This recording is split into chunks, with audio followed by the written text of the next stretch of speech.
I don't think marriage should be about money, but there are some people who seem to live for it. My sister-in-law, Selena, is one of them. I never imagined there would be problems over an inheritance when my brother, a surgeon, passed away.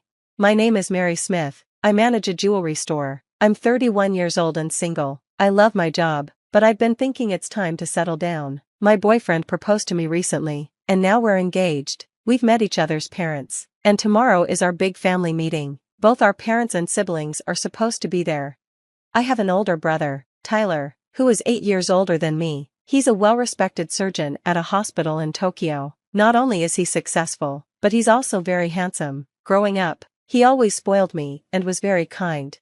When I told him about my engagement, he teased me like a father would. He said, "You're finally getting married, but I won't accept just anyone as your husband at the family meeting." I couldn't help but laugh. I told him, "Don't worry, he's nicer than you." Tyler looked a bit surprised and said, "Nicer than me?"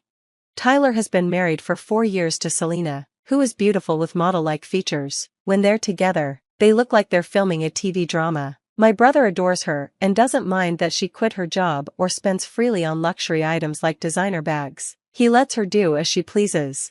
Selena often skips family gatherings, claiming she's busy shopping for new brand releases. For example, she once said, "I can't make it because Chloe is having a new release today." At first, my parents and I gave her the benefit of the doubt, thinking maybe her looks put extra pressure on her, but her behavior became harder to tolerate over time. Recently, she canceled attending our family meeting at the last minute. Initially, she wasn't interested, saying it was only for close family, but when she found out the venue was at a fancy hotel she liked, she said, "I love the afternoon tea there, so I'll come." Despite this, she canceled the day before the meeting, even though we had already reserved seats for everyone. It was so rude. I wouldn't mind if she didn't come, but I'm tired of always adjusting my plans around her. I tried to tell Tyler, but he's too lenient with her. He apologized on her behalf and promised to talk to her. "I'll make sure she listens to me. Don't worry, I'll be there tomorrow," he assured me. What bothers me most isn't just her selfishness, but also the fact that she makes my brother, a busy surgeon, handle her apologies and run errands for her. Since they got married, Selena became a full-time housewife, and my brother seems to handle everything for her. After Selena married my brother, she never did any housework. She hired cleaners for that, and they mostly ate out at restaurants. She wasn't busy with anything important, but her schedule was always filled with shopping for branded bags and clothes. The next day, the family meeting went well. My boyfriend earned my family's approval, and everything ended peacefully. I thought it was a great meeting, but the peace didn't last long. That evening, I got a call from Selena. As I was telling her that the dinner went smoothly, she suddenly started yelling at me. "It doesn't matter, I didn't ask you for a report. Where are my scones and macarons?" she shouted.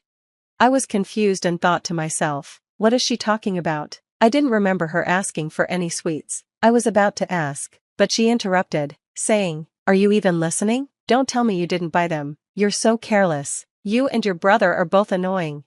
I honestly didn't think she asked me to buy any snacks, but before I could respond, she went on, "I told you I love the afternoon tea at that hotel. Since I couldn't come, you should have brought me a souvenir, right?" It was as if she expected me to read her mind. I still didn't fully understand, but I started to feel like maybe she had expected me to bring something back. Her voice got even louder. "If you haven't bought them, go get them." I was really looking forward to it.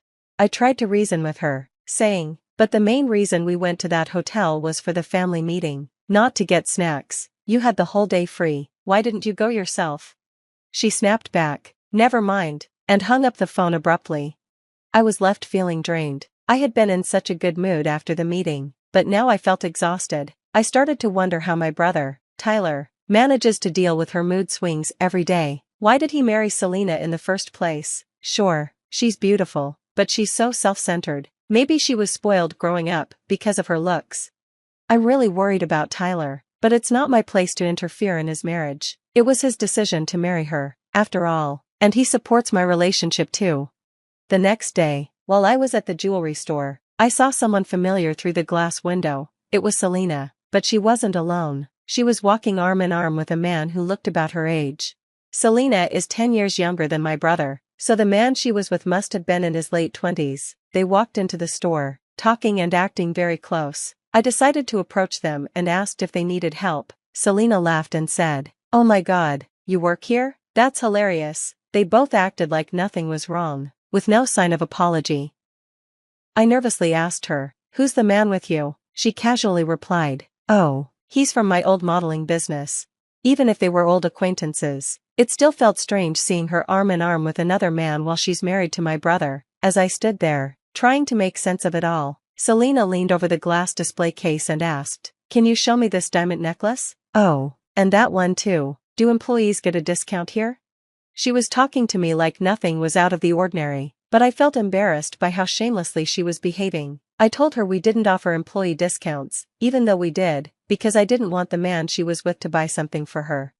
Selena looked a little annoyed but still picked out 2 expensive diamond necklaces. The man paid for them without hesitation, and they left the store together. I couldn't help but wonder what kind of relationship they really had. Later, I decided I couldn't keep this to myself. That night, I called my brother, Tyler. He sounded worse than usual, like something was bothering him. "Tyler, are you okay? You sound like you're in a bad mood," I said, thinking there might be some trouble with Selena, but I didn't mention what I saw yet. He responded, "No, I'm fine. Mary, you're getting married soon, right? Are you saving up for the wedding?" "I'm saving some money, and I was wondering if you'd want Selena and me to help with the wedding next year." I told him about my wedding plans, but didn't say anything about Selena. He seemed distracted, and his attitude was uncertain. Before we could talk more, he said, "I have something to give you. Let's meet at Mom and Dad's house soon." Then he abruptly hung up without waiting for my reply. I started to worry about him. Tyler is a surgeon, always concerned about his patients' health, but never about his own. He used to joke that it was an occupational hazard, but I knew his long hours and stress were taking a toll on him. I was concerned that Selena, who should be his support, wasn't helping at all. A few days later, Tyler sent me an email about a family gathering at our parents' house. I contacted our parents, and they had received the same message. When I arrived at the house on the day of the gathering, Tyler was already there, but when I saw him, I was shocked. He looked worse than I'd ever seen him. "Tyler, what's wrong with you? You look awful. Haven't you been sleeping?" I asked, alarmed. Both my parents and I were worried about his appearance, but he brushed it off, saying he'd just been busy at work. I couldn't hold it in any longer. In front of my parents, I blurted out, "The other day, Selena came to my store, holding arms with a young man. Is she cheating on you?" "Tyler, are you being cheated on again?" I asked, concerned. Her cheating wasn't new. I'd known about it for some time. Tyler sighed and admitted, "Yes, I've been aware of it, but I've been so busy with work that I didn't have time to deal with her." My parents were furious when they heard this. It hit me then that Selena hadn't come to today's family gathering. Maybe her absence was the reason Tyler felt comfortable bringing this up now. I asked, "Why isn't Selena here today?" Tyler replied, "That's why I asked you all to come here. I need to ask you a favor." With a serious expression, my brother started telling us something shocking. After listening, we all exchanged worried glances. "Tyler, is this true? Are you sure?" we asked, but his answer was the same every time. 3 months later, Tyler passed away. He had been battling stomach cancer caused by stress and overwork. Looking back, it made sense. He was performing surgeries daily, and when he came home, Selena was there, not lifting a finger around the house or even showing concern for him. Tyler knew what was happening to his body. He had undergone tests after feeling unwell and discovered the cancer. He tried to treat it himself, but it was too late. I wish he had told us earlier. "Why did you always keep everything to yourself, Tyler?" I cried at his funeral, overwhelmed with helplessness. Memories of him flooded my mind, the way he used to comfort me when I was a child, always by my side when I fell or struggled with something. And now, he was gone, leaving the world too soon, not even reaching 40 years old. While I was drowning in grief, there was one person who didn't seem to belong there, Selena. She showed up at the funeral wearing the flashy diamond necklace she had bought with another man's money at my store. It was completely inappropriate for a funeral and made me sick with anger. I couldn't hold back anymore. I turned my sadness into fury and confronted her. "How could you wear something like that? Don't you know how much Tyler cared about you?" Selena, always in a bad mood, smiled at me and said, "What are you talking about? Of course I know. He was too serious and heavy, but it's normal for people to treat me differently. If you don't like it, don't bother marrying someone like me." My parents and I were barely able to contain our anger. I couldn't believe she had the nerve to speak like that. especially in front of my brother's grave. I wished nothing but the worst for her. But Selena continued, oblivious to our pain. Tyler was always so busy, he was hardly ever home, so we were basically done as a couple. But hey, there's one good thing about being married, I get his inheritance now. I can live comfortably for the rest of my life. The moment she said that, I couldn't take it anymore. I tried to slap her across the face, but just as I raised my hand, someone grabbed it. I looked up and saw a man who nervously pulled back once I noticed him. He introduced himself. I'm a nurse. I worked with Tyler. He told me to protect you, the man said. His explanation caught me off guard, and for a moment, I was speechless. It didn't make sense, but it left me with even more questions about what had been going on behind the scenes. As I stood there at the funeral, I suddenly heard laughter. It was strange. Why would anyone be laughing at a funeral? When I turned around, I saw some familiar faces among the crowd. They were my brother's colleagues, nurses, and doctors from the hospital. I asked the man who had stopped me earlier why they were laughing, and he replied, the doctor didn't leave any inheritance, did he? Your family knows, right? It was true. My brother didn't leave a penny behind for anyone, but Selena, who had no idea, started to lose control. What do you mean? Stop lying to me. You're all planning to cheat me and keep the money for yourselves, aren't you? Tyler was a surgeon in Tokyo. He must have saved a fortune, she shouted. Her words only made the nurses laugh even harder. At that moment, my father stepped in front of her and calmly asked, you really don't know, do you? Confused and growing impatient, Selena demanded, what? No what? Explain it to me. So, I told her, Tyler had already distributed his money to me and a few close friends while he was still alive. He had given me 10 million yen as a wedding fund, but over time, Tyler grew tired of the pressures from both work and family, so he spent a lot of money on extravagant parties and luxuries to relieve his stress. As I explained, Selena's face turned pale, shifting from blue to white. Tyler was, by all accounts, a high-achieving person, but to cope with his stress, he spent large sums of money on hosting lavish parties, renting cruise ships, and staying in 5-star hotels. He had probably wanted to do all these things with Selena, but she had never been there for him. Instead, it was his colleagues, his nurses and fellow doctors, who supported him.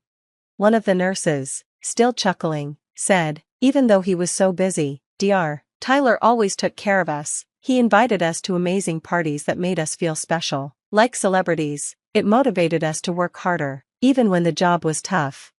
On top of that, my brother had donated the rest of his estate to the hospital. High-ranking officials from the general hospital had come to his funeral to pay their respects, grateful for his generous contribution that would greatly aid their struggling research programs. Selena, on the other hand, was furious. We didn't have kids, so everything should be mine, right? How can you all take it away from me without my permission? You're all thieves, she yelled at my brother's colleagues. I'll make sure every penny is paid back to me. With that, she stormed out of the funeral. 4 months later, Selena called me in a panic. Wait, what do you mean? She blurted out as soon as I answered the phone. She had been trying to sort out Tyler's assets, his mansion and bank accounts, only to find out that he had left behind a significant amount of debt. While 20 million yen wasn't much compared to his earnings, all the money was gone, and Selena, who had wanted the mansion, had already gone through the inheritance process without properly checking everything. Hey, we're family, right? You'll help me out, won't you? She asked, her voice filled with desperation. My response was simple and firm. Tyler is gone, and we're no longer family. If you had shown any care for him, I would have been there for you, but after all your selfishness, how can you expect me to help you now? Panicking, Selena asked, so I inherited both the mansion and the debt? If I renounce the inheritance, I'll have nowhere to live. I coldly replied, inheritance means you take on both the assets and the debts, and as I'm sure you know, it's too late to renounce the inheritance now. It's been more than 3 months. Maybe you should start selling off those brand name items you've collected. Her voice faltered, and the call ended. Selena's life seemed to crumble after my brother's passing. Despite her earlier arrogance, she ended up selling off her jewelry and other luxuries to cover her debts, but it was nowhere near enough. The rumors about her continued to spread quickly through the industry, and I heard from various sources that she was now living in a small apartment above a restaurant and juggling several part-time jobs. Her lavish lifestyle had come to an abrupt end, and yet her debts only seemed to grow, especially given her reckless spending habits. The irony wasn't lost on me. My brother, despite his hard work and success, had used his money to bring joy to others and ease the burdens of those who supported him. Selena, on the other hand, had always spent selfishly, indulging in material things without a second thought. In a twisted way, they had both been big spenders, but for very different reasons. Tyler had always valued relationships and took care of the people who helped him, while Selena only ever cared about herself. It made me reflect on my own life and upcoming wedding. My husband-to-be and my in-laws had been supportive during this difficult time, even suggesting we postpone the wedding to give me time to grieve and heal. But I didn't want to let my brother down. He wouldn't want me to dwell in sadness forever. I knew he'd want me to move forward, to build a life where I helped and valued the people around me just like he did. I promised myself that I would live up to that legacy. Though Tyler is no longer here, I continue to respect him more and more with each passing day. He touched so many lives, not just mine. His colleagues and friends still visit his grave, showing just how much of an impact he had on their lives. It wasn't about the money for them, it was about the person he was: kind, generous, and hardworking. His memory inspires me to live a life full of love and gratitude for the people who support me. As for Selena, I don't feel any sympathy. She's paying for the consequences of her actions now, facing bankruptcy and the fallout of her reckless behavior. I heard she was even entangled with multiple men, some of them married, which would likely bring even more chaos into her life. It's a sad but predictable end for someone who valued money and appearances above all else. In the end, my brother's spirit of generosity and care for others is what endures. Selena may have gotten what she deserved, but I will always carry Tyler's memory with me, and I'll honor him by living a life that reflects the values he held dear. It was a gloomy grey day with occasional rays of sun breaking through, causing the yellow leaves to glow. The wind gusts whirled the leaves upwards. People were bustling around and the city station was filled with the scent of perfume and gasoline. Missy was rushing to get to work, running past the train station and reminiscing about the time she had spent living there for a few days. Although it had only been a year ago, it felt like an eternity. Back then, Missy was a happy graduate who had come from a remote village to the city with dreams of entering medical school.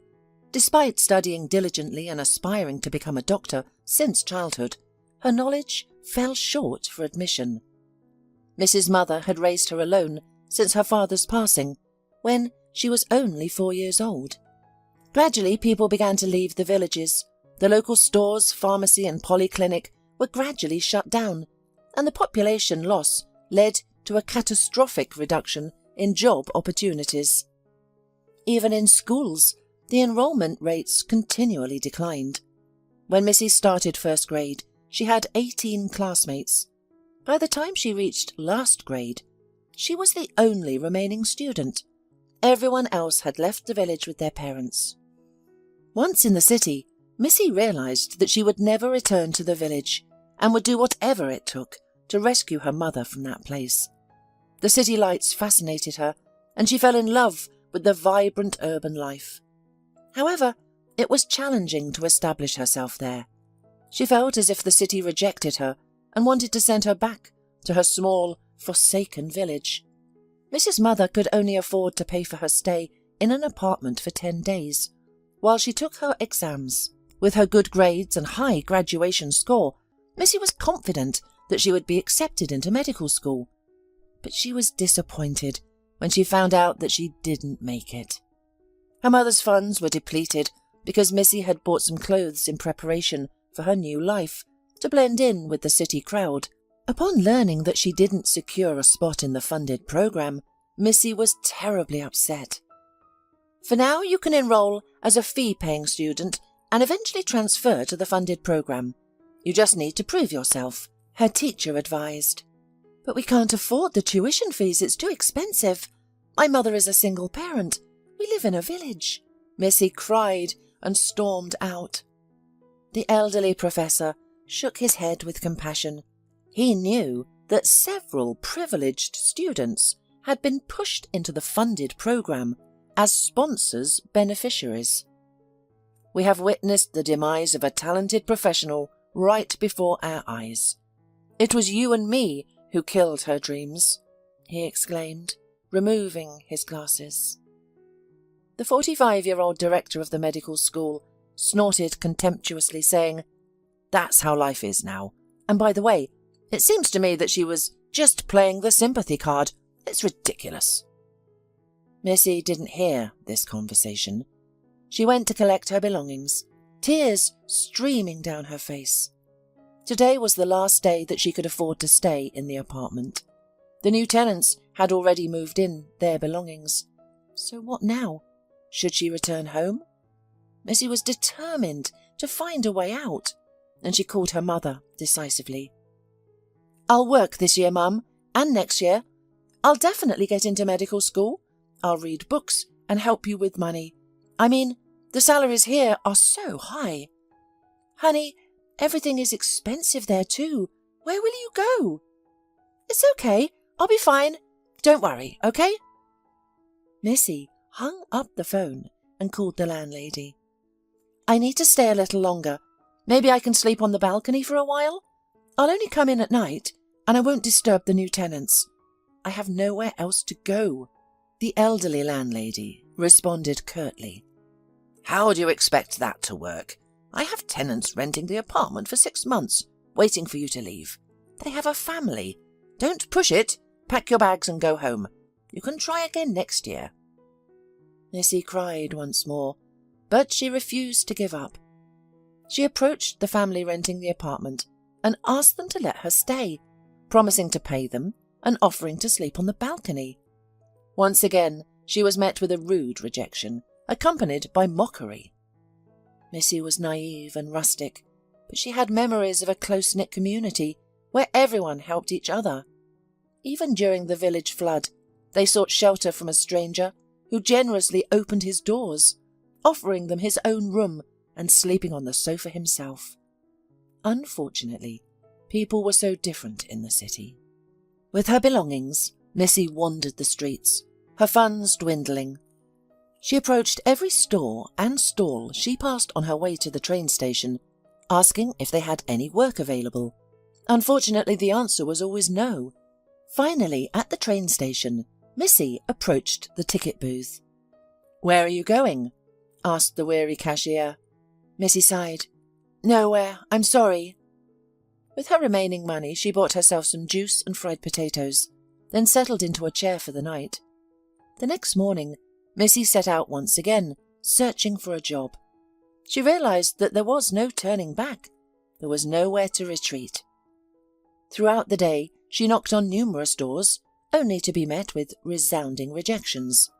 The day ended in tears. She cried for an hour at the train station before falling asleep. Hungry and exhausted, she woke up early the next morning. "Girl, I've noticed you here for a while. Has something happened? May I help you?" A young blonde woman in a white leather jacket towered over her. She seemed like an angel, a guardian angel. "I want to bathe and eat, but I don't want to return home, and no one will hire me. I don't even have money for a train ticket anymore. I have no money for anything," Missy sobbed, pouring out her troubles. The woman smiled at her. "I work as a cook at a restaurant. I can take you there for now. We have a back room where you can rest. We also have a shower for the staff. You can help with mopping the floors. The waitress position is already filled." Missy couldn't believe her luck. She had been searching for a job tirelessly, and now this kind woman had appeared out of nowhere and offered her a way out. "But I'm still 17, Missy said. "It will come out eventually.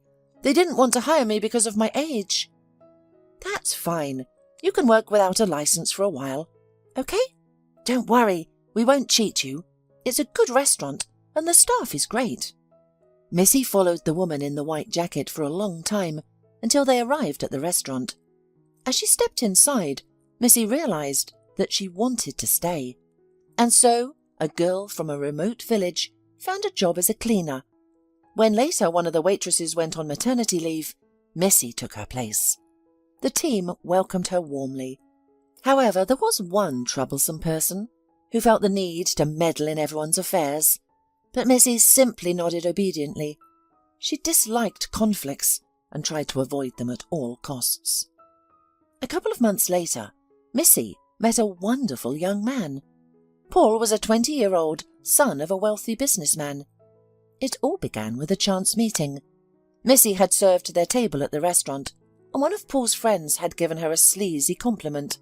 Missy blushed, and Paul promptly shut him down, telling his friend, "Shut up." Missy appreciated Paul standing up for her and smiled, but she didn't say anything. After the friends left the restaurant, she found a wallet on their table. Inside was a note with a phone number and a request to call if the wallet was lost. Missy immediately dialed the number and was greeted by Paul. "Thank you. I'm so absent-minded that I could have left my head behind if it weren't so firmly attached to my body," he joked. "I wouldn't have been able to return your head to you because you can barely make a phone call without it," she replied with a smile. That same evening they met in the park. Paul had purposely waited for her there, while Missy was on her way home after her shift, heading to her tiny room that she had rented after a month of living in the back room of the restaurant. Paul was standing by his car, and when he saw Missy, he offered her a ride. The girl felt flustered, but liked him, so she accepted. It was the first time something like this had ever happened to her. She had never dated anyone before. "Renting a room?" he asked as they stopped outside the dorm building. "Yes. Is it that obvious that I'm not from around here?" Missy blushed. Paul shook his head and grinned. "It's just that this building is usually where people who study or come to town for work live. A friend of mine used to live here." "Ah, I see. I could have been a student too, but I didn't get into medical school, and now I'm working. I don't want to go back to the village where I come from." "Yes, the villages are dying out. You know, I'd like to live in the countryside. Fresh air, beauty, a starry sky." Missy laughed. "You only know about the countryside from movies, apparently. In reality, life there is a huge plot of land that has to be weeded, planted and ploughed. Everyone keeps cows to sell milk and survive. Chickens, ducks, geese, manure. Do you know how to deliver a cow?" Paul laughed. "I guess you're right. This is not how I imagined life in the countryside." They got to talking and stayed up late that afternoon. Paul took her phone number and called 10 minutes after Missy got in her room. And so began their romance. Paul wooed beautifully, though he was very secretive. Once Missy saw him in town with a beautiful blonde with legs from the ears. He didn't notice her, although Missy stood at the bus stop and waved to him. That evening she asked him who he was with. "You're mistaken. I wasn't there at this time," he lied to her. Missy nodded, thinking she might have been mistaken. But a couple more months later, she saw Paul again in the company of this girl. But that meet was face to face. "Missy, meet my acquaintance Camille. Camille, this is Missy, my girlfriend." Later, when they were alone, Missy tried to find out why he had lied to her the first time. But Paul never admitted it, continuing to insist that she had mistaken him for someone else. That triggered the doubt in her. One day, Missy habitually entered the restaurant. She put on her uniform and began to deliver orders. Toward noon, someone ordered a medium-rare steak. The smell made her instantly sick, and Missy quickly ran to the restroom. The other two waitresses looked over at her. "Is she pregnant?" one asked. "Yeah, she's been throwing up for weeks now. She can't decide whether to tell her boyfriend. I don't know why, he's rich. He'd take her out of that work if he found out, and she'd be fine," said another waitress. "Yeah? Well, why hasn't he got her out of here if he's rich? Maybe he doesn't need her that much." At that moment, Missy appeared behind them. This time, she managed to contain her bout of nausea. She washed her face and left without acknowledging her co-worker's conversation. The thought had crossed her mind too. Paul was too secretive. He gives her gifts, courts her, but she doesn't know much about his family or friends, except for a few. He won't let her into his life. Maybe it's too soon, but they've been living together for over 6 months, and she's expecting his child.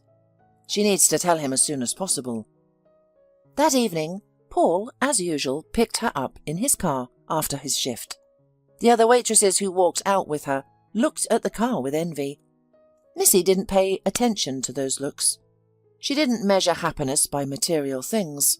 She simply wanted a family and understanding, and she desperately sought that in Paul. "I need to tell you something," she began. "Don't tell me you're breaking up with me," Paul said playfully. "No, quite the opposite." "What, I'm breaking up with you?" "No, you're not. I'm pregnant." Paul's expression changed right away. There was a pause. Missy waited anxiously for him to smile, while Paul stared off into space with a distant look. "Are you sure?" he asked. Missy nodded. He forced a smile and hugged her. Missy couldn't understand his emotions. Something wasn't right. He wasn't happy. She sensed it immediately. "This is so unexpected." "Why? I thought couples who spend nights together are supposed to be aware of the possible consequences." Paul shook his head. "No, it's not that. It's just so unexpected." "For me too." Paul drove Missy to the dormitory, and they sat in the car kissing for a long time. That evening, he expressed his desire to introduce her to his family and consider moving in together. Missy was happy, but she also had doubts. She felt that something inside Paul was not right. She feared that he might ask her to postpone the pregnancy. She wouldn't have gone for it, of course. She naively expected him to propose and introduce her to his loved ones immediately. But instead, he simply said it needed to be done and left. Missy waited for over a month, but Paul started appearing less frequently, using business as an excuse. With each passing day, Missy's doubts grew stronger. "I've been waiting for a month. Will you ever introduce me to your family?" she asked bluntly when Paul came to pick her up from the restaurant. His colleagues were already asking if they were going to get married, and she always lied to them, feeling nervous about it. "What's wrong with you? Is it hormones? I've already told you my mum is sick right now. It's not the right time," Paul responded defensively. "What does that have to do with anything? You found out about the pregnancy over a month ago and did nothing about it.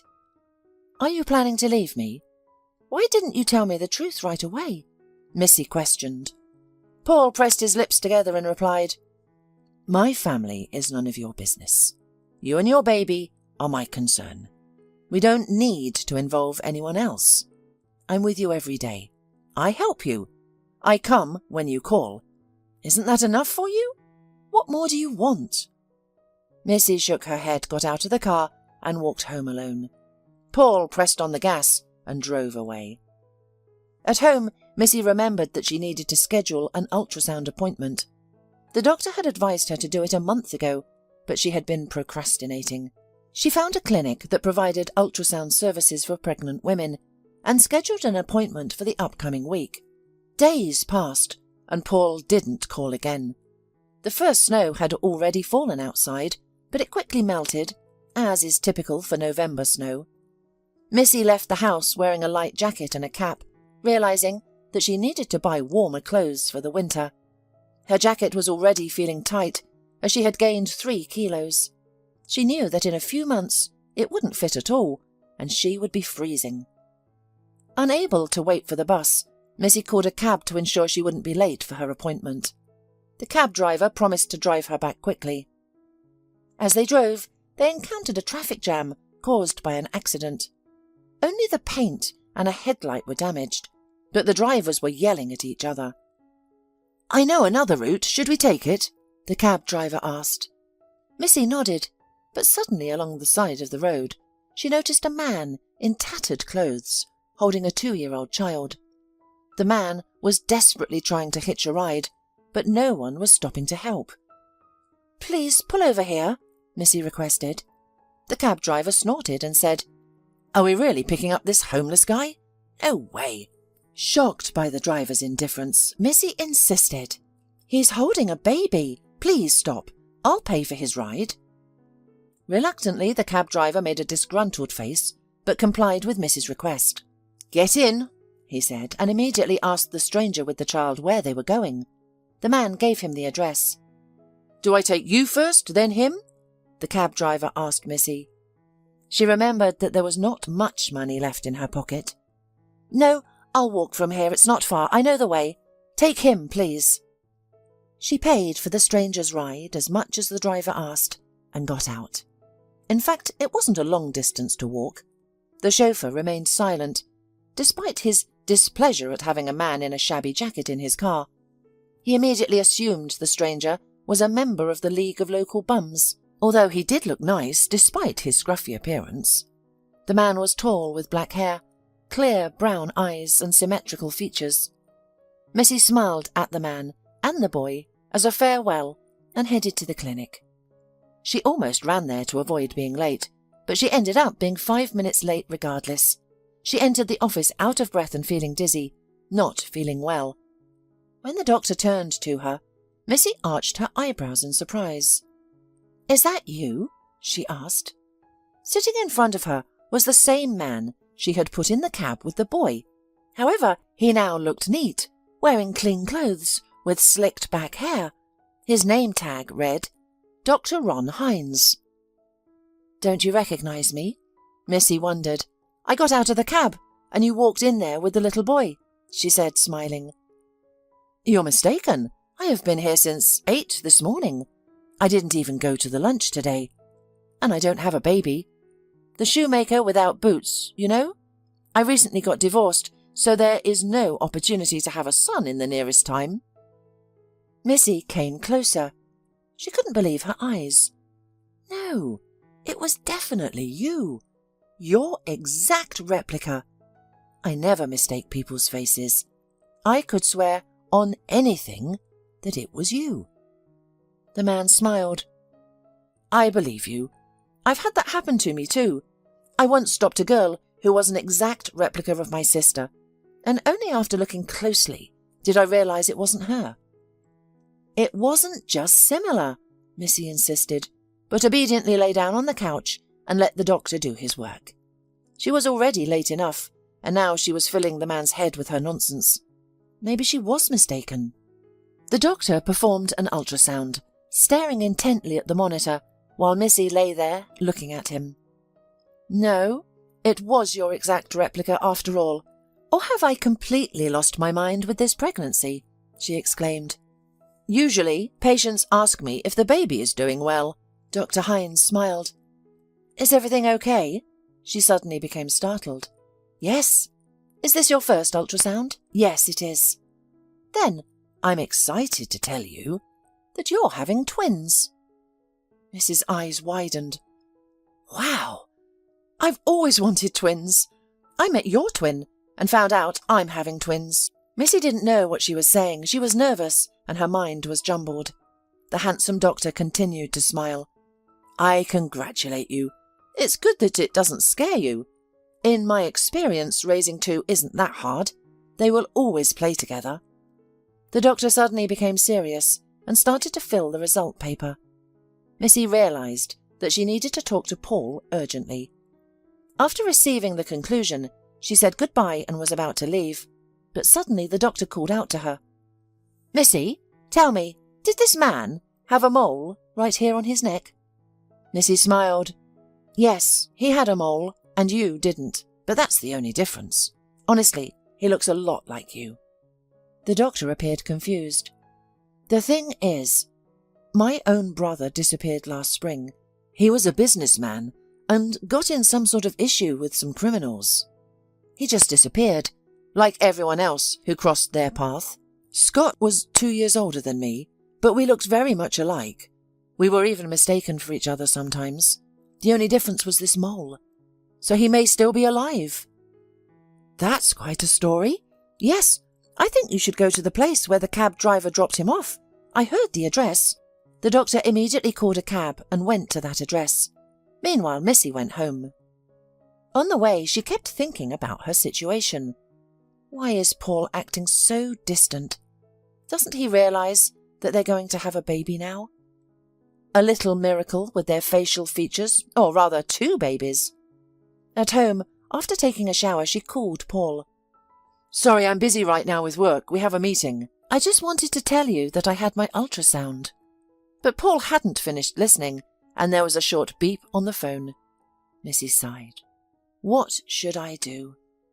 The young woman went to bed, and in the morning her co-workers asked her about the ultrasound. "So, how's it going?" asked one of them, named Caroline. She was very attentive and supportive towards Missy, more than the others. Unfortunately, Missy didn't know that Paul's mother had been paying her for information about her son's girlfriend for a month now. "I'm having twins. I can't say their gender yet, but I think they're going to be boys. I don't know why." "What about Paul? He doesn't know yet. It's a busy day at work and he's never home." Missy realised that maybe there was no job. But that version sounded better than the truth, which she had long since guessed. Missy didn't see how Caroline, after talking to her, stepped aside and dialed Paul's mother's number. She told her everything. "Thank you, Caroline. Keep up the good work. And I won't be in your debt, you know that." The waitress hung up the phone and put on a fake smile. That same evening, Paul had a conversation waiting for him at home. "When were you planning to tell me about your pregnant girlfriend?" his mum asked him. Paul didn't know what to do about the situation. He thought of telling his mother, but realised that she would hardly understand and accept a fiancé with a different social status. "Mum, she's nice, really. I wanted to tell you, but I haven't fully processed what happened myself." "You do? You just don't want the responsibility. You're not ready. I'm sure this lady just wants our money." "No, Mum, she's good. Since you know everything, I'd like to bring her home. She's been waiting for me to do something for a long time, and I've just been chickening out, afraid to tell you. But now that you know, there's nothing to be afraid of. She's carrying your grandson under her heart." Paul's mother, a woman in her 50s, was very thin and always dressed up. Paul didn't even remember what his mum looked like without makeup. "Paul, are you out of your mind? I told you not to get involved with low-class fools. She just wants our money. She got some certificate about pregnancy somewhere, and now she's bragging about it to everyone. How do you think I found out about it? You won't see that girl again. Do you hear me?" Paul slapped his hand on the table. All his life, his parents had made decisions for him. He wanted to fight back for the first time in his life. "She's carrying my baby. I'm not leaving her. I'll cut you out of the will. You'll be as poor as she is. And let's not lie to ourselves. She's just another girl after our money. She's not a girl worth going against your family for. If you rebel, I'll tell your father, and he'll just take her away. You know how Dad solves problems." Paul shook his head. Don't tell him. I've heard you." Then he blocked Miss's number on his phone and breathed a sigh of relief. He was actually relieved. He wasn't ready for kids and a family himself. It just happened. He couldn't say it directly either. He didn't want to see Missy disappointed in him, saying again that he wasn't a man. Let it be better this way. She would understand everything and deal with it herself, and he would continue to live as if nothing had happened. Missy called for a few days. Then she became desperate. Paul's family was well known, and it wasn't hard to find their house. She decided that she would find him anyway and talk to his parents. They must be dreaming of grandchildren. She's carrying two. Missy thought that his father and mother would listen to her and talk some sense into their coward son. She hoped that they would help her, support her, and find her a good clinic. After all, multiple pregnancies are very difficult. "Hello, my name is Missy," she said as she stood on the threshold of their mansion. Mrs. Goldsmith, Paul's mother, opened the door for her. "I know who you are, and I know what you're going to say. It's not too late to get rid of it now, honey. You can't carry twins anyway. I'll give you money for your trouble." Mrs. Goldsmith handed Missy a thick envelope. Missy was shocked. She jerked back from the money. "What are you doing? I'm going to have a baby. These are my children and your grandchildren. You'll want to see them later. How can you say that? I don't need anything from you, but we're family now." Mrs. Goldsmith laughed. "What are we? Family? Are you on medication?" I'm not going to be related to every low woman my son decides to sleep with. Yes, he's guilty, but you're good too. There are pills that can prevent that kind of outcome, and since you decided to do something as stupid as giving birth, it's your own fault. Just know, you're not gonna make it. I know everyone in this town. I've got the courts and the hospitals under my thumb. You can't prove you're related to us. The tests will be mixed up. Your neighbours will give me the testimony I want, and you'll end up in jail. Do you understand? Your sons and daughters will be raised by other people, and you'll go to jail if you try to file for child support or get a dime from us. Take the money and run for the clinic while it's not too late. You disgusting redneck. Missy backed away, realizing she had nothing more to say to this woman. She turned around and walked away. Mrs. Goldsmith loudly slammed the door behind her back. Missy walked home, thinking about how scary it was to have children with a man like Paul. What if they grow up to be monsters like their grandmother? After all, she is their blood relative. She stroked her belly and thought that she would not let her children be like that. She decided she would raise them right and everything would be fine. Even maniacs can have children with angelic hearts. And this woman is just poor, terribly poor, though fabulously rich. Missy texted Paul that she had been to his place and that his mother had kicked her out. She wrote that she was expecting 2 children at once and was not going to do anything else. Missy waited for a reply for a very long time, but in the morning she realized that she was all alone. A couple of days later, Paul's mother came to their restaurant and sat down at the table that Missy was serving. "I came here to talk. You might not have understood me. I want you to get rid of the kids. I can recommend my doctor to you. I'll make arrangements and he'll do everything to the best of his ability. I've done it 4 times myself, twice before Paul came along. I assure you, you can have more children. I have no intention of harming you, but you are not fit to be my son's wife and the mother of my grandchildren." Missy was really scared, and she regretted getting involved with this family. "I won't do that. They're only my children, but I promise you that Paul will never hear about them again, and neither will you. I don't want anything to do with you. Let's just say that they're not your grandchildren, and that Paul's not their father. Let's assume that I cheated on him, and that these children are from another man.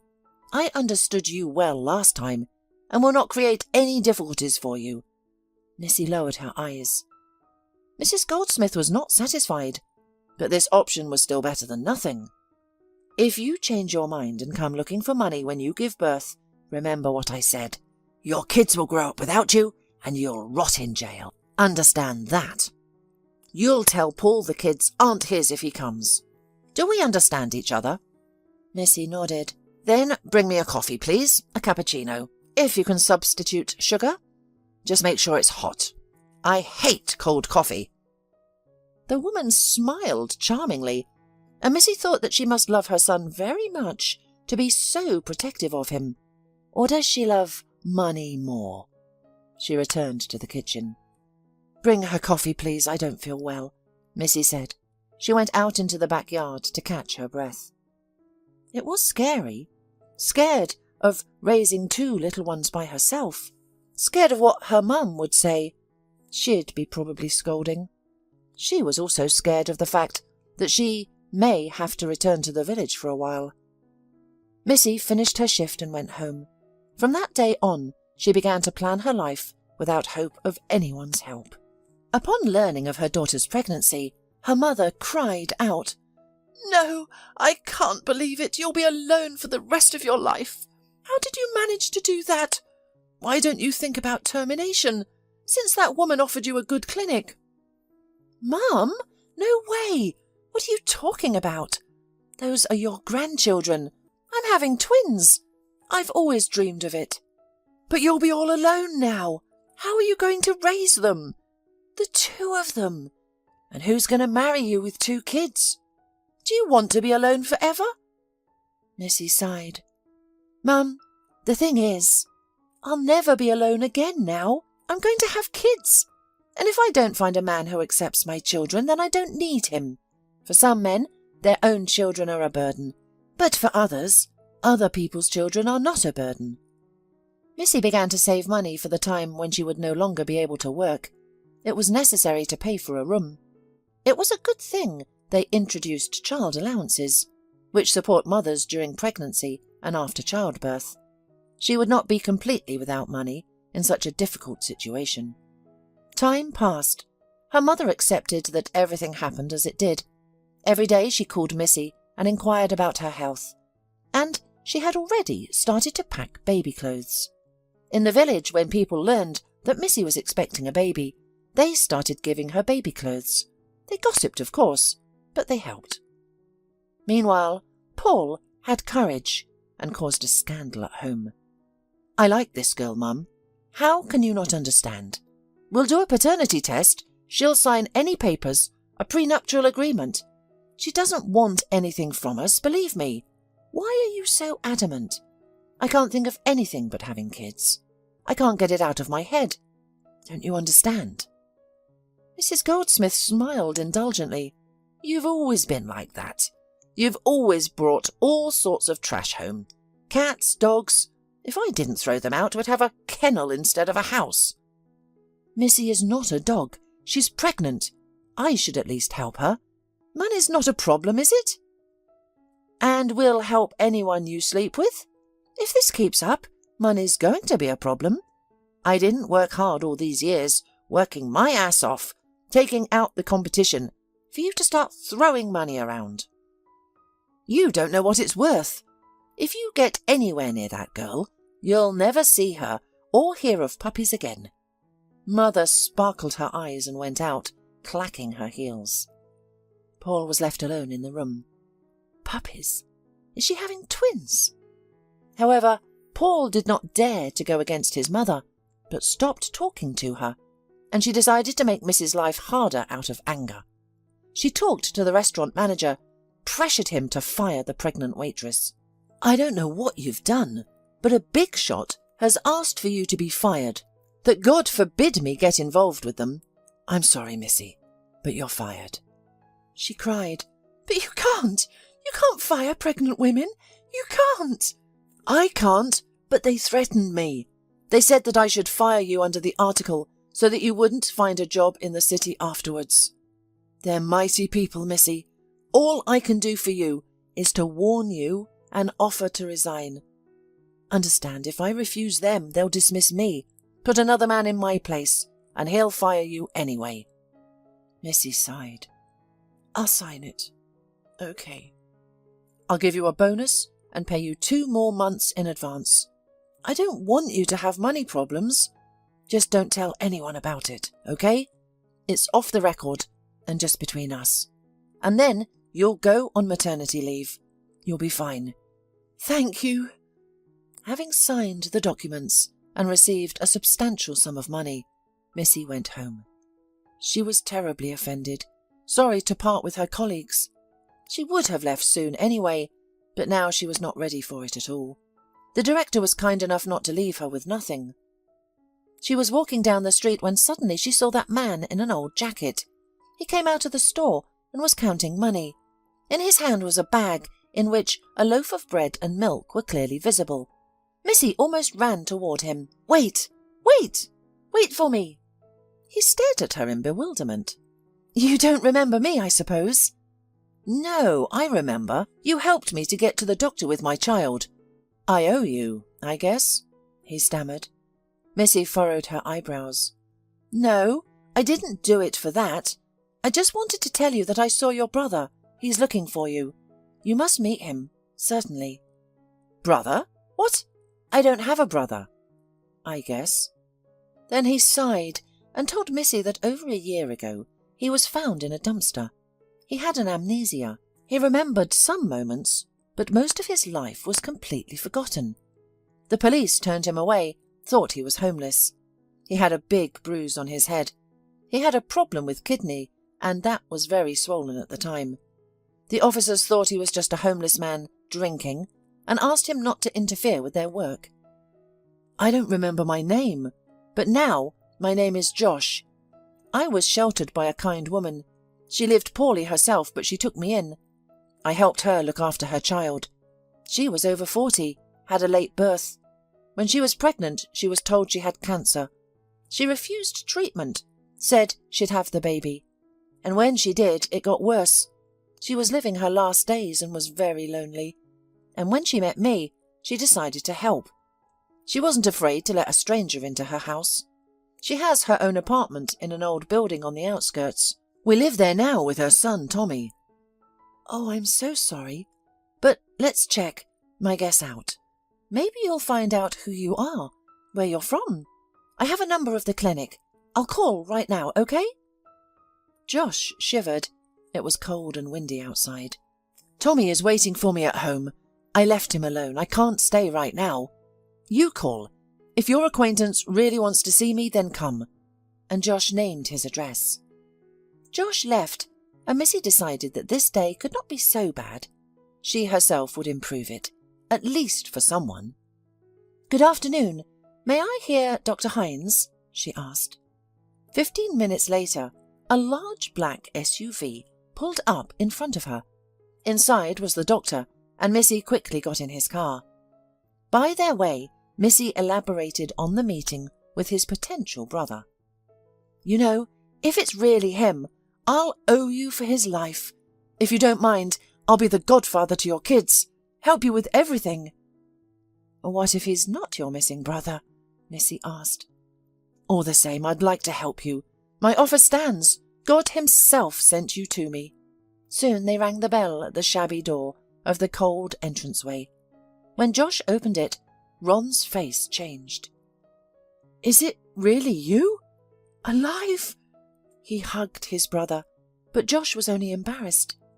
I guess I should remember everything now, but I don't remember anything. I'm sorry. I don't remember you at all. But I do. Ron and Missy came in and had a long conversation. Little Tommy instantly fell in love with Missy and took her into his room to play. Knowing his story, the girl felt sympathy. In addition, the maternal instinct in her was already awakened. Meanwhile, the brothers were talking in the kitchen. Ron showed some photos where they were together. He also said that Josh's real name was Scott. And you've known Missy for a long time? Josh asked. He asked to call him that because he was already used to his name. No, we met at the hospital. She's expecting twins. She came to see me the same day you met. She's a good girl. There aren't many like her. She's not indifferent. I think a little naive, but young. By the way, how old am I? Josh asked. You're 32, Ron answered. Josh admitted that he liked Missy. Not in terms of looks, no, although she was very nice. He appreciated her actions, the way she helped him and put him in a cab, the way she ran to him and reunited him with his family. The brothers talked for a long time. Then Ron took Josh to their family. Tommy was also taken with them, and Missy was dropped off on the way home. When she said goodbye to her brothers, Ron scheduled an appointment for her to be examined and said that he would manage her pregnancy and take care of her. Tommy suddenly called her Mum. Did you even get her number? Ron asked when Missy had already left. Josh shook his head absent-mindedly.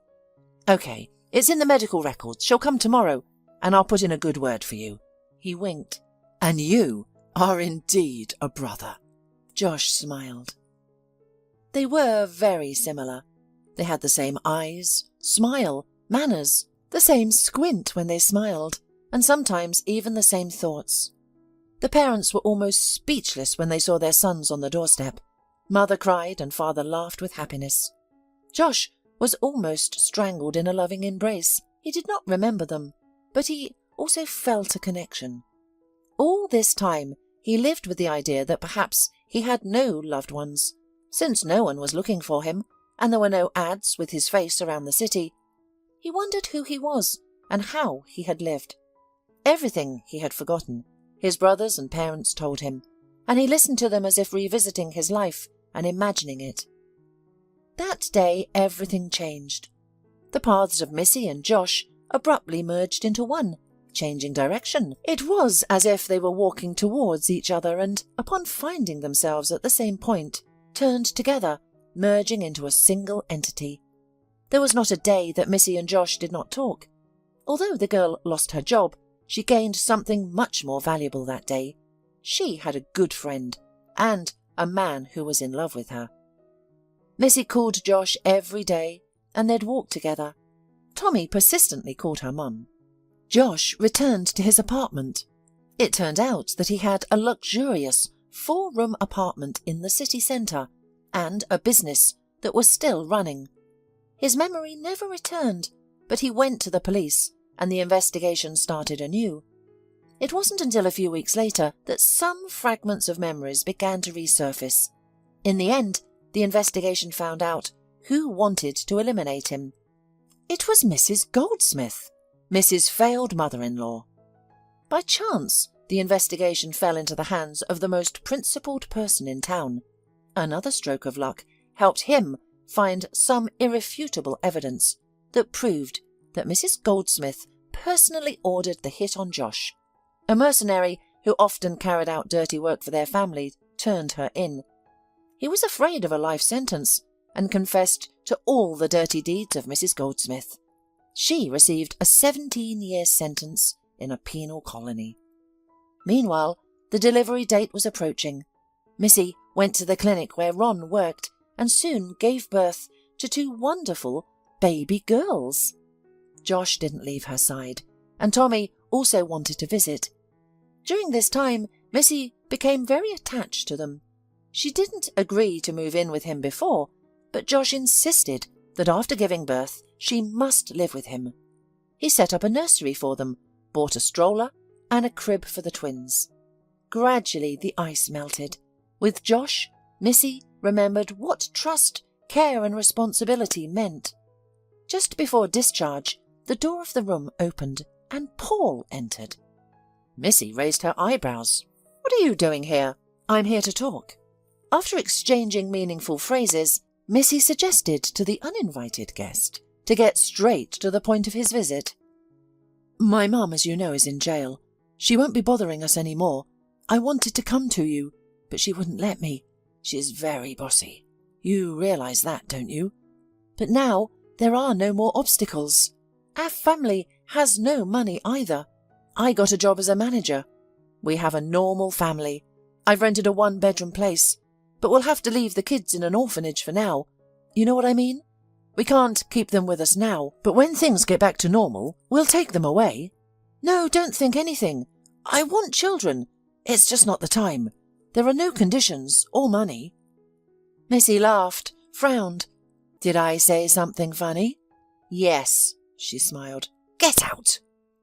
Paul clenched his jaws and left the room. She never heard from him again. The twins were born tiny. Janelle and Cheryl stayed in the hospital for a long time. When Missy finally was allowed to take them home, Josh came for her and took them to a new home, to a new life. He himself collected all her things from that tiny rented room. Missy never appeared there again. Now she lived in a spacious apartment in the centre of the city. The girls grew up little by little, and Tommy adored them, considering them his own sisters. And a year later, Missy and Josh got married. According to the documents, his name was Scott. His parents still called him Scott, but he retained the rest. Most of his acquaintances called him Josh. I got used to this new name. I got attached to him. Scott's life was left behind, and Josh's life began. I like it. He never remembered anything about his past. There were occasional fragments of memories. Doctors said that his memory might still return, but Josh did not dwell on the past, as he made many mistakes in it. Ron told him that he used to be focused on business, obsessed with money, and that he rarely visited his parents because of this. He was afraid of relationships, as he saw all women as only interested in his wealth. Now he's different. His family, relatives, and loved ones are his priority. He no longer gets involved in dubious ventures, and he doesn't work himself to exhaustion. He hurries home because the most important thing in his life is his family. When his twins were 2 years old, Missy got pregnant again. This time they had a boy, and Ron became the godfather once again. Shannon, as usual, was making the bed and cleaning the room after the visitor had left the hotel. Her shift was in full swing, and Shannon enjoyed working there, especially because it came with accommodations. In between her tasks, Shannon reflected on the tumultuous events of her life. There was much to contemplate, as fate had not been kind to her. Shannon was born and raised in a small village, in an ordinary and financially struggling family. Her father worked at the sawmill, while her mother worked as an accountant. Their meals mostly consisted of pasta and potatoes, with occasional delicacies reserved for holidays. Trendy outfits or the latest gadgets were out of the question. During school, Shannon and her best friend Lisa often dreamed about growing up, finishing school and leaving together to conquer the capital.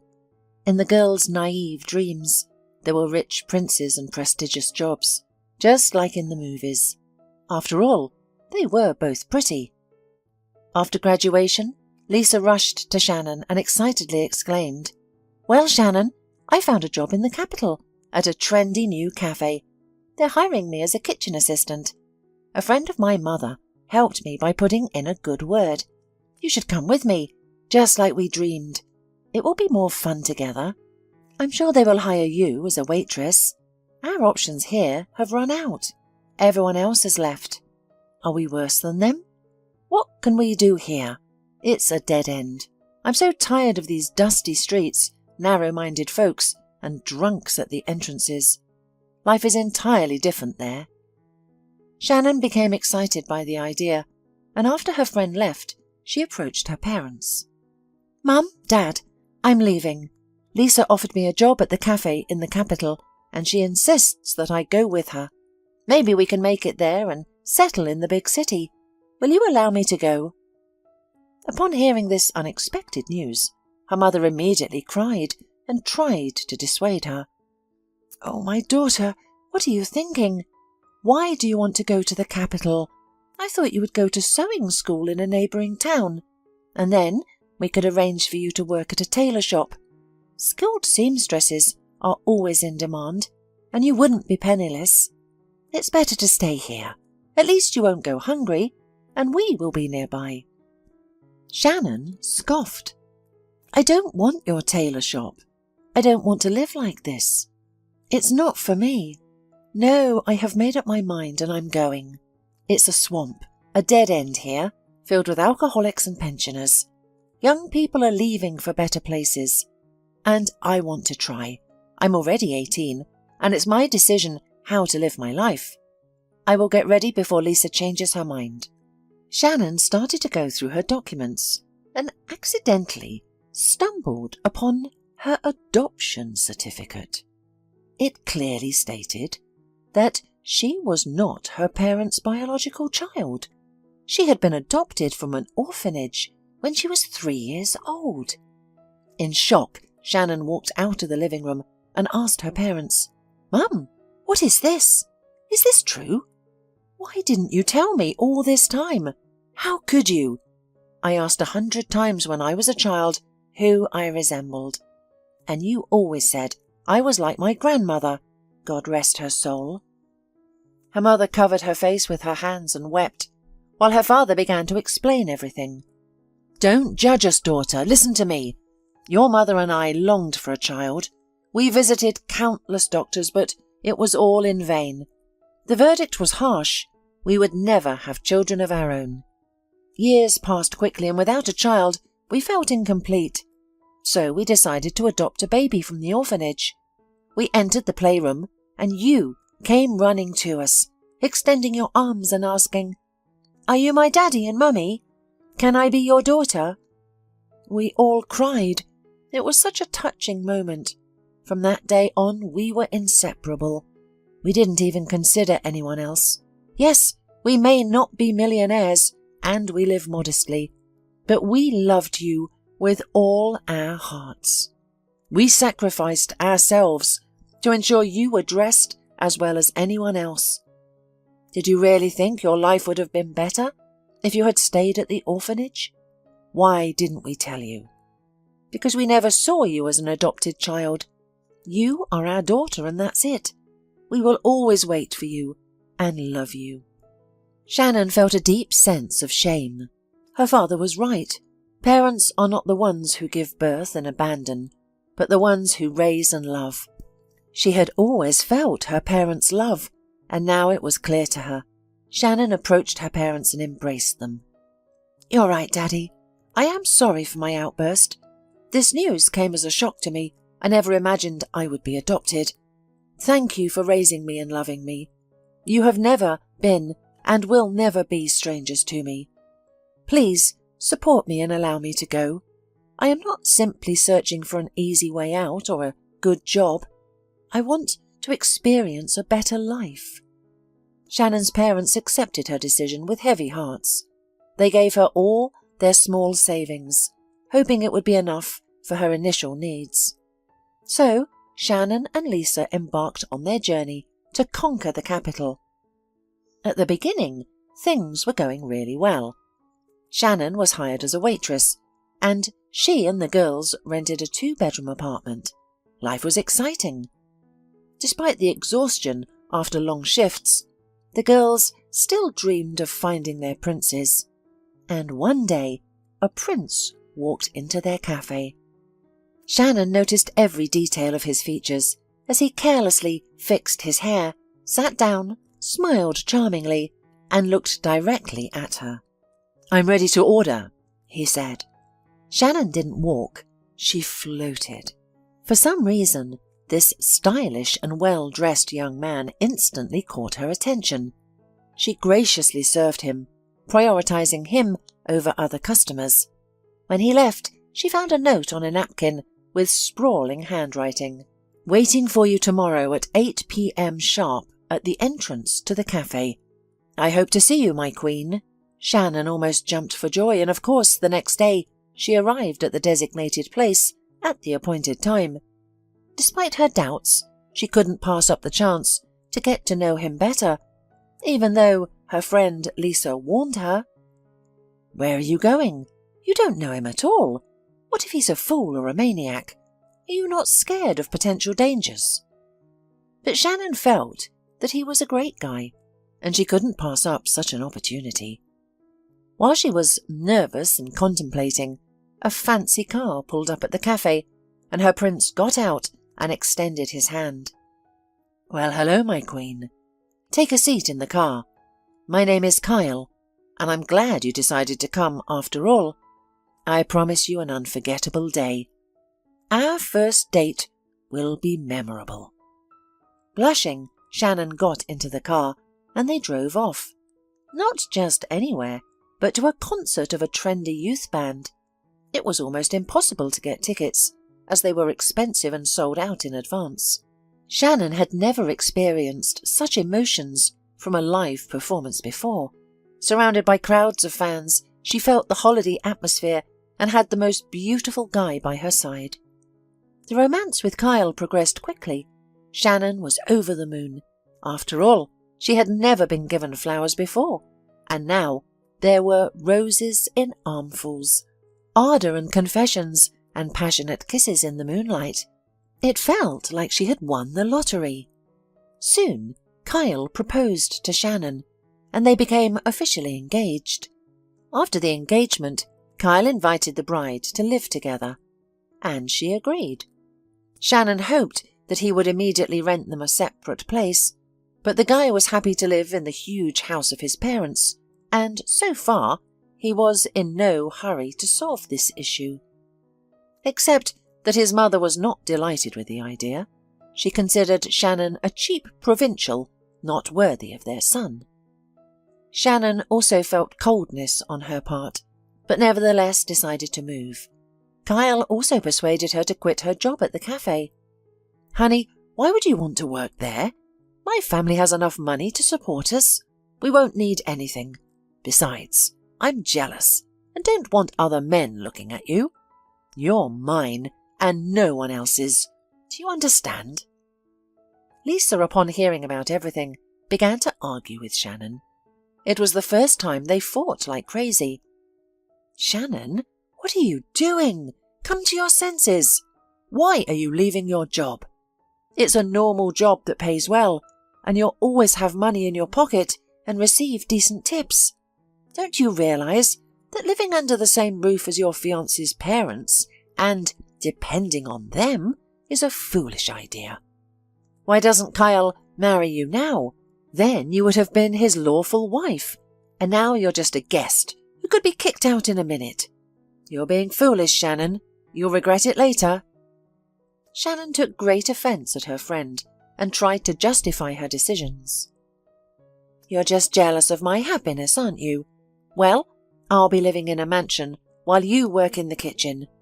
My Kyle loves me and will never hurt me. I didn't think you could be so mean, Lisa."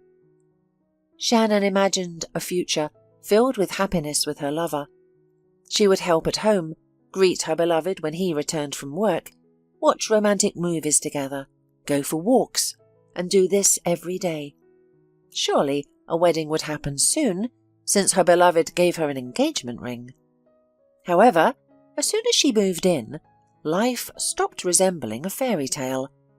Kyle usually went to the university in the morning, leaving Shannon to spend the whole day with his mother. That's when the intrigues of the future mother-in-law began. Whenever Shannon tried to cook something, Mrs. Fuller would interfere. "Sweetie, what are you doing in my kitchen? And what's that awful smell of garlic all over the house?" Shannon blushed and stammered. Good morning. I decided to bake chicken with garlic and spices. It will be delicious." Mrs. Fuller grimaced. "And who asked you to do that? We have Laura, the cook. She's a great cook, according to the menu and my wishes. So that this will be the last time. Clean up after yourself and throw the chicken and your culinary masterpieces in the trash. What were you thinking, taking over my house?" Shannon flared up. "I'm actually your son's fiancé. He invited me here himself. Don't you want your son to be happy? Why should we fight with you?" The woman laughed. "Of course I want the best for my son, except it has nothing to do with you. Kyle is a very amorous boy. He has bought into your pretty face and shapes, but believe me, it won't last long. Soon he'll realize that you're nothing, and he'll dump you. Just so you know." Shannon burst into tears and ran to her and Kyle's room. She locked herself in there and didn't come out until the evening. She was so hurt, humiliated for nothing. In the evening, she told everything to the groom. He promised to talk to his mother, but when he entered her bedroom, he saw that her mother was lying with a towel on her forehead, and there were pills on the bedside table. Kyle became worried. "Mum, what's wrong with you? Are you sick?" The woman moaned quietly, holding her head. "I don't feel well today, son. My blood pressure's skyrocketing." "Are you nervous again? How many times have I told you? And you're at it again. I wanted to talk to you. Please, don't hurt Shannon. I love her very much. She's been crying all day. Why are you doing this to her? She just wanted to make me happy and cook dinner. What's wrong with that?" "Come on, son. Go insult your mother. Your redneck is unbearable. She doesn't know any manners or decency. For your information, all I did was ask her to clean up after herself. You should have seen the mess she made in the kitchen. It took poor Laura an hour to clean it up after her." Such quarrels began to occur almost daily. All this poured out of Kyle from both sides, and the guy finally couldn't take it anymore. He himself had already had enough of living with Shannon. He wanted freedom, clubs and parties as before, not to listen to complaints in the evenings and watch the bride whine. So he, not thinking long, in one of the evenings, took and threw the girl out with the words, "That's it. This can no longer continue. We decided to live together too early. We are not ready for family life. Sorry, but it's better to break up. Pack your things. I'll call you a cab." The girl was in shock. She sobbed and begged her fiancé to come to his senses. She cried that she had nowhere to go and that she had lost her job because of him. But Kyle only grew angry. "Listen, Shannon, this already looks like blackmail. Do you hear me? I don't want to live with you anymore. You'll think of something, find a new job, rent an apartment. What's it got to do with me? We're breaking up." Just like that, Shannon, like a stray dog or an unwanted toy, was thrown out of the house. The cab driver, seeing the poor girl's condition, couldn't stand it and asked where to take her and what happened. Shannon told him everything. She had nothing to lose. "I don't care. Take me wherever you want as long as it's far away from here. I lost my job. I have nowhere to live, and now my fiancé left me and threw me out. So I don't care. I'll have to spend the night at the station. I guess there's nowhere else. I'm such an idiot. It's all my own fault. My friend warned me it would be like this. Only I, a fool in love, didn't listen to her." The elderly cab driver shook his head. He himself had a daughter about the same age, and then suddenly said, "That's a situation. Don't go to the train station. There's all sorts of scum there. And you know what? I was paid generously. I'll leave you some money, enough for a night in a hotel, and in the morning try to get work there. You can live there too, if they'll take you as a maid. It's a suitable option for you. Don't be sour.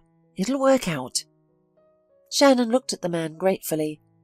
"Thank you very much." The girl rented a room, and the next morning she asked for a job. She was lucky. There was a vacancy, and she was hired, even with accommodation. They gave her a tiny room, a table and a bed, but she was happy about it. In her mind, she thanked the cab driver who had helped her. She didn't want to go back to Lisa and admit that her friend was right about everything. Shannon approached her job with great enthusiasm, ensuring that the rooms sparkled after her cleaning. Everything seemed perfect, except for one thing. The administrator, Frank, had his eye on the attractive young maid and saw an opportunity for some fun. However, Shannon swiftly rejected his advances, leaving him resentful and plotting to find a way to get rid of her. Furthermore, Shannon noticed that Frank was taking home various items from the hotel, such as cleaning products, towels, slippers and bathrobes. With her naive simplicity, she started asking uncomfortable questions like, "Why are we running out of cleaning supplies so quickly? What happened to the package of fragrant soap?" Frank became furious and warned Shannon repeatedly to keep quiet and mind her own business. However, despite his anger, he couldn't find a reason to dismiss her. Shannon worked diligently, never slacking off or being lazy. One evening during a snowstorm, with strong winds and snow pounding against the windows, the hotel was closed for the night due to safety concerns. Late into the night, the intercom rang, surprising Shannon. She asked who was there and heard a desperate and feeble voice saying, "Please, open the door. I'm pregnant and freezing. I have nowhere else to go." Shannon's heart turned upside down. She remembered the time when she was in a similar situation, sobbing in a taxi, not knowing where to spend the night. Without hesitation, she opened the door and let the stranger in. The young woman, poorly dressed and shivering, appeared to be around the same age as Shannon. She wore a thin jacket that was inappropriate for the weather and a silk scarf instead of a hat. Her hands were blue from the cold, and her large belly indicated that she was in her last weeks. The stranger begged, "Please don't chase me away. Just let me stay for one night. I promise I'll leave in the morning. I'm not a troublemaker. My landlord raised the rent, and when I asked for more time, he kicked me out. I'm even willing to sleep on a chair, just so I don't freeze to death." Shannon felt an immense sympathy for the poor girl and was about to let her stay when the administrator rushed in and, upon seeing the situation, immediately began shouting. He scolded Shannon severely, saying, "Are you out of your mind? How could you let this beggar in without any money? This is a respectable hotel, not a homeless shelter. Tell her to leave immediately." Frank pushed the unfortunate woman out of the lobby, and Shannon could hear him berating her as she left. 15 minutes later, when Frank left for home, Shannon quietly opened the front door, hoping that the girl hadn't gone too far. She found her, frozen and destitute, sitting on a bench, shivering and stamping her feet. Snow was accumulating on her, making her appear like a small snowdrift. Shannon softly called out to her, and the girl approached with joy. The maid whispered, "Go around to the back of the hotel, where there are no cameras. I'll let you in through the back door. You can sleep in my room and no one will know. Just please leave in the morning, or I'll get into trouble." The pregnant woman ran around the building and, like a mouse, followed Shannon silently into her room, finding warmth and safety. "Thank you so much. You saved my life and the life of my child," she said, with tears in her eyes. "My name is Thea. I grew up in an orphanage, and my life was tough. After graduating, I was given a room in a dilapidated house that was scheduled for demolition. I found work as a courier and met my fiancé, Paul. He was a labourer at a construction site. At first, we lived in my place, but then there was an electrical fire and everything burned down. We started renting an apartment, and I became pregnant. We were so happy and even applied for a marriage. I was the happiest woman alive. Paul loved me so much. And then he died. He fell from a height, and there was no insurance. That day my life stopped. I still cry and can't get over it. I dream about him a lot. I worked as much as I could as a courier, hiding my belly under hoodies and sweatshirts, but I only earned enough for rent and food. When they found out I was pregnant, they stopped giving me work. Then the landlord decided to increase the rent. He became angry when I couldn't pay a month's rent and threw me out onto the street. And someone has been following me. Recently, I narrowly escaped being hit by a car. It was clearly intentional. I was crossing the street when the car sped toward me. I managed to jump out of the way. In a dark alley, 2 guys wearing hoodies surrounded me, pulled out a knife, and tried to steal my bag. One of them had a dragon tattoo on his neck. Luckily, the janitor scared them off. Thanks to him, I'm still alive. I don't understand anything. Why have all these misfortunes come to me, and why? I'm so scared. I'm all alone in this world.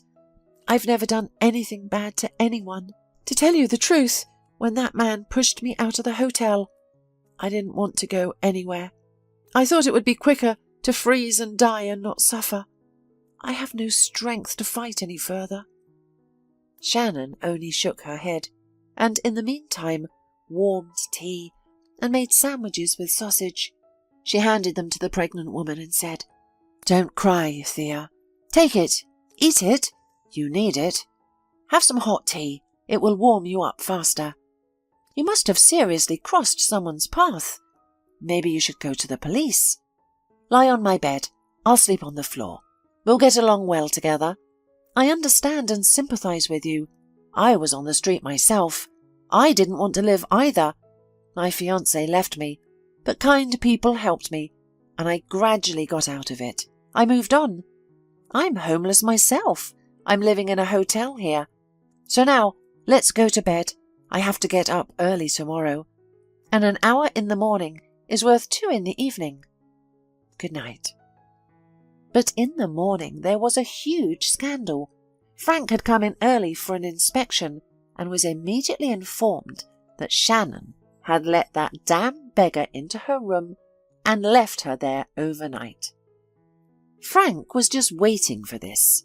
This is it, the right moment.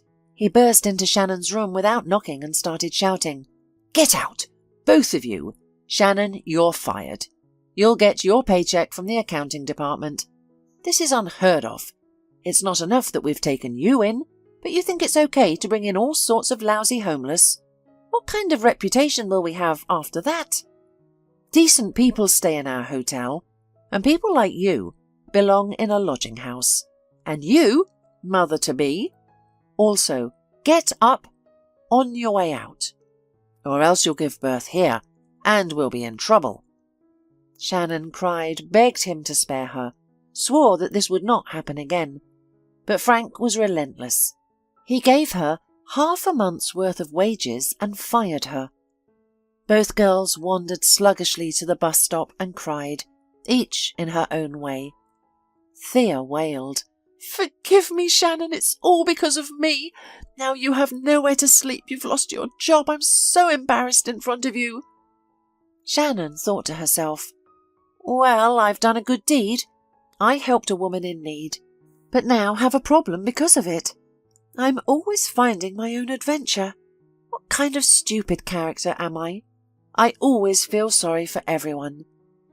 But she answered out loud, "I'll go to my friends, I'll stay here for a while, and if I don't find another job, I'll go back to my parents' village. At least I have a roof over my head. But you, how will you deal with your problems? I can't even imagine. You're going to have a baby soon." Shannon looked at Thea, who was shaking from the cold, and without thinking, she pulled the money that Frank had given her from her bag. She kept some bills for herself and handed the rest to Thea. "Here, take it. It will come in handy for you. It's enough for a month's rent for a room. I'm sorry I don't have more. And put on my hat. You mustn't catch a cold. And I have a warm hood anyway. Well, I have to go. My bus is here. Goodbye, Thea. Good luck to you." The girls hugged each other like old friends and said their goodbyes. Shannon arrived at Lisa's house, who let her in, but with displeasure.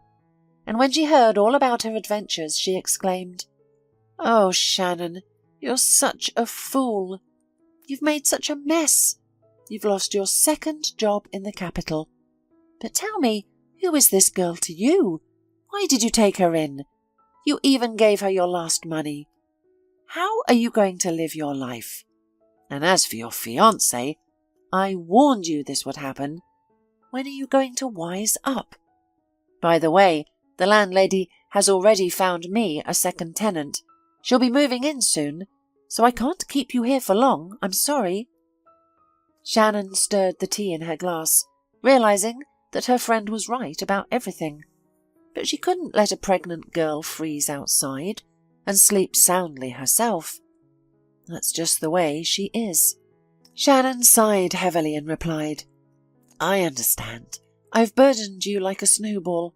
I'll try to find a job and a place to live as soon as possible. I'll start making calls right now." 2 weeks passed, but Shannon couldn't find a job, not even as a waitress. She also saw that Lisa was getting more and more nervous, although she didn't show it. Shannon felt like a burden, so after some thought, she decided to give up and go back home. Unlucky her, no matter what anyone said. Shannon walked gloomily to the station, dragging her suitcase behind her. She choked with tears because she hadn't achieved anything. She had wasted her parents' money. Suddenly, an expensive car slowed down next to Shannon, but she didn't even raise her head or care until she heard a familiar voice. "Hello, Shannon. You didn't recognize me, right? It's me, Thea." Shannon looked up and closely examined the skinny, stylishly dressed beauty with a fashionable haircut. She gasped. It really was Thea. But she had transformed so much. Shannon greeted her. "Thea, what a surprise. I never expected to see you, let alone in such an expensive car. You look beautiful.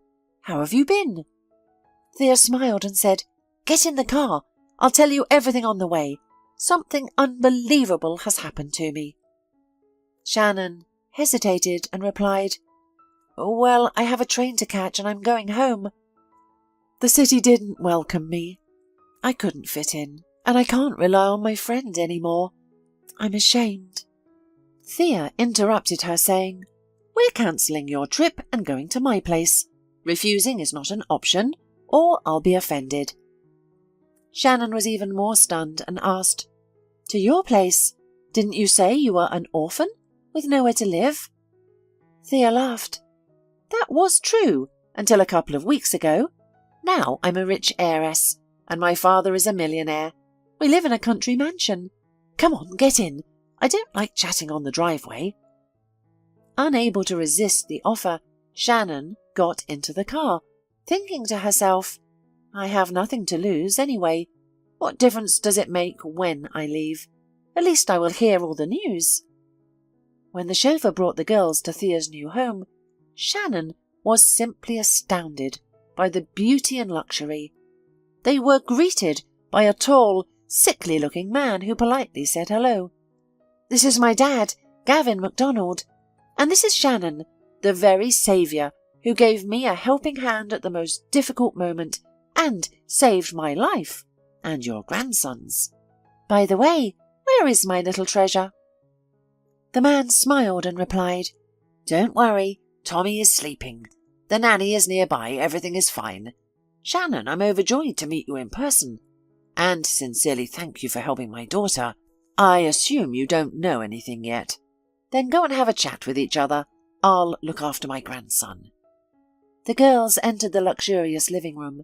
Shannon couldn't contain herself and said, Thea, please tell me everything. I still can't believe what I'm seeing. Shannon sat down in an armchair, and then Thea began to tell her story. When we parted at the bus stop, I planned to look for a cheaper hostel or room. But because of all the stress and worries, my belly started to ache, and I was taken by ambulance to the maternity hospital a week earlier than expected. That same night, I gave birth to Tommy. Thank God everything went well. I lay in the ward, unsure whether to rejoice or cry. Where would I go with a baby in my arms? I was in total despair. They brought him to me for feeding, and I kissed his little nose, crying and thinking about what I could give him and how we would survive. No stroller, no diapers, no roof over our heads. And then, the next morning, an elderly man came to my room with flowers. He looked so frail and pale. He said, My name is Gavin MacDonald. I'm sorry, daughter, but I'm your father. I was shocked, of course, and he told me that he was a rich businessman. He built an entire business empire on his own. Initially, he was just an ordinary travelling salesman. Back then, he was engaged to a nice simple girl named Marcy. They loved each other. She came from a poor family, but was kind, sympathetic, and very gentle. She hoped for a quick wedding, but things turned out differently. My father got into trouble with the mafia, and those were tough times. He had to run away, so he cut off all ties with his beloved in one foul swoop.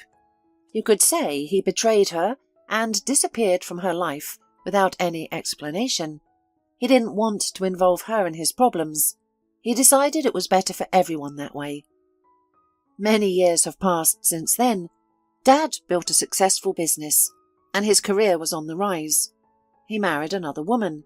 His new wife already had a son named David. On the surface, they seemed to be living a good life, but deep down my father never truly loved her. He just decided to conform to societal expectations. Dad provided for the family entirely. His wife never had to work a day in her life. He treated David as his own and tried to give him the best. However, David always had a cool attitude towards his father and disliked him. Throughout the years, my father's heart was always burdened with regret. He often thought of Marcy, the woman he had mistreated. He knew that no one had ever truly loved him except her. But the weight of his business took a toll on him, consuming him completely. 6 months ago, he received devastating news. A terminal illness with no chance of recovery. It was a cruel disease, rendering money powerless. It was during this time that the true nature of his wife and stepson was revealed. They showed their true colours, eagerly waiting for him to pass away so they could swiftly claim his millions.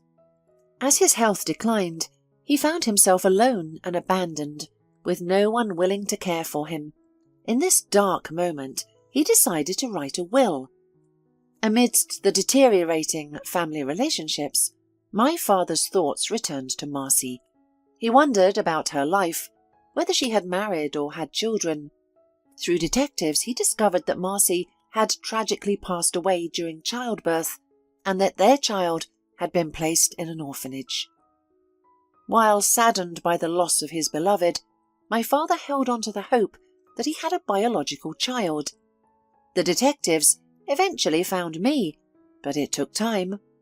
Aware that time was not on his side, my father included me in his will. The company was left to his stepson, his wife received lifetime benefits, and I inherited all the property and accounts. However, the cunning stepson caught wind of the will and bribed a corrupt notary to reveal the contents of the will. He shared the information with his mother, and they hatched a plan to find and eliminate me, fearing I would inherit everything. I remember feeling followed that night as my dad's stepson pursued me in the alley, attempting to get rid of me. He even tried to run me over with a car. It was a miracle that I survived. Finally, my father found me in the hospital and came to visit. When I was discharged, he accompanied me, and that's when I saw my stepbrother for the first time. As I looked at him, I realized with horror that he was the same person who had ambushed me in the alley. His tattoo gave him away. I immediately burst into tears, frightened, and confided in my father about everything. My father exposed the villains, and now David and his mother are under investigation. I hope they receive the punishment they deserve and do not escape justice. And that's how it happened. Daddy, Tommy, and I now live in this mansion. I am filled with happiness. I shed so many tears in the orphanage, longing for a home, a father and a mother like everyone else, hoping to escape the teasing of being an orphan. Now, my dearest childhood dream has come true. Shannon listened intently, captivated by the tale that unfolded before her. It seemed like a thrilling detective story or a TV series. Could such a thing truly happen in real life? She expressed her congratulations to Thea, amazed by her luck in finding her father and inheriting wealth so suddenly. Shannon also shared her own story, how she loved her adoptive parents, but yearned to discover her roots and the blood that flowed within her. Thea embraced her friend warmly. Don't be sad, Shannon. If it's meant to be, you will find your roots too. Come, let me introduce you to my son, and then we can have dinner together. Quietly entering the nursery, Thea smiled at her baby, who was just waking up in the cradle, smacking his lips and blinking his eyes. Shannon couldn't help but smile at the adorable sight. Thea offered Shannon to hold the baby, and she did so carefully, rocking him gently. Little Tommy grumbled and wrinkled his nose in dissatisfaction. Thea took him back, and he immediately settled down, covering his eyes. It was a heartwarming moment. Later they had dinner in the dining room, and Shannon felt surprisingly at ease and welcomed in this house. Thea's father proved to be a pleasant and interesting man, radiating warmth and kindness. His love for Thea and his grandchild was evident. He shared his story of finding his daughter and expressed remorse for the wasted years spent with his greedy wife and unloved stepson. Mr. MacDonald was weak, with sunken eyes. He could hardly walk and soon went to his room with the words, "You won't believe it, Shannon, but Thea and my grandson have worked a miracle on me. When I learned about my diagnosis, I completely fell apart. I couldn't even get out of bed. To be honest, I didn't even want to live anymore. My wife laughed openly, and my stepson became rude. They had no intention of taking care of me. All I wanted was to die quickly and escape the pain and despair. But when the detectives informed me about my biological daughter, I immediately felt a glimmer of hope. Holding Tommy in my arms, I decided that I would fight until the end. I am currently undergoing chemotherapy. The fact that I am now back on my feet is truly a miracle. My daughter is taking good care of me, and her concern means the world to me. Shannon, please don't rush to leave. What would you do in the village? Besides, my daughter and I have decided to help you settle down in the capital. She will explain everything to you later. For now, I need to lie down and take a nap." The friends chatted for a long time, taking care of Tommy, and retired to their rooms very late.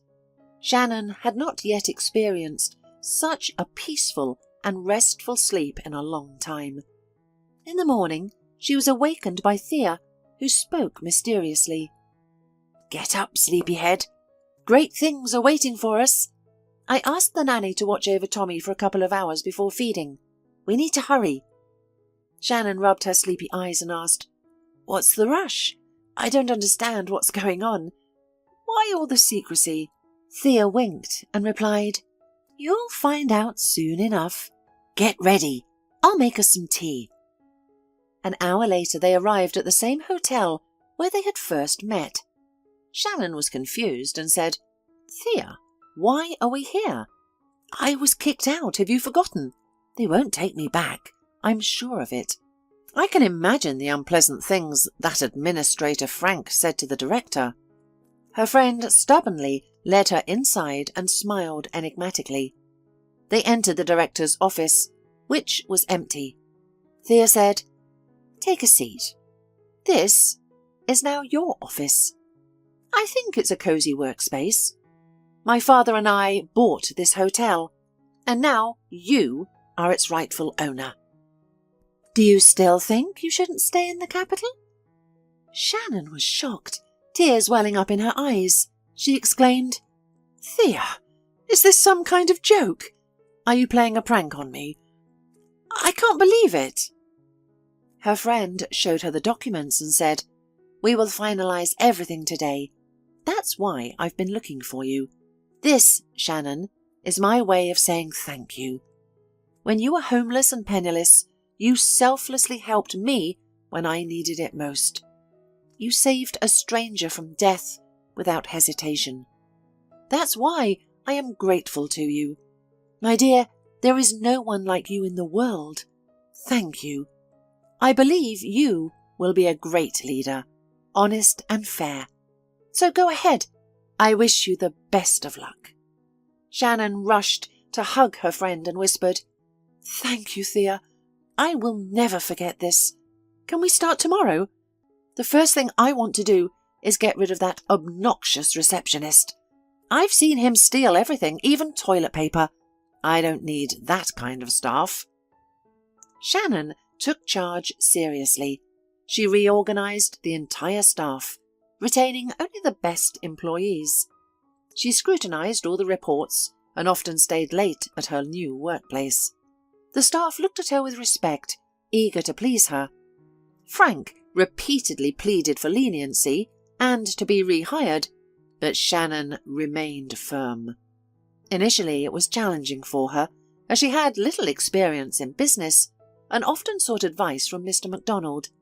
He patiently and meticulously explained everything to her, never becoming annoyed or angry, and very soon business was going on. Shannon hired a professional chef for the mini cafe and began serving delicious and exquisite dishes.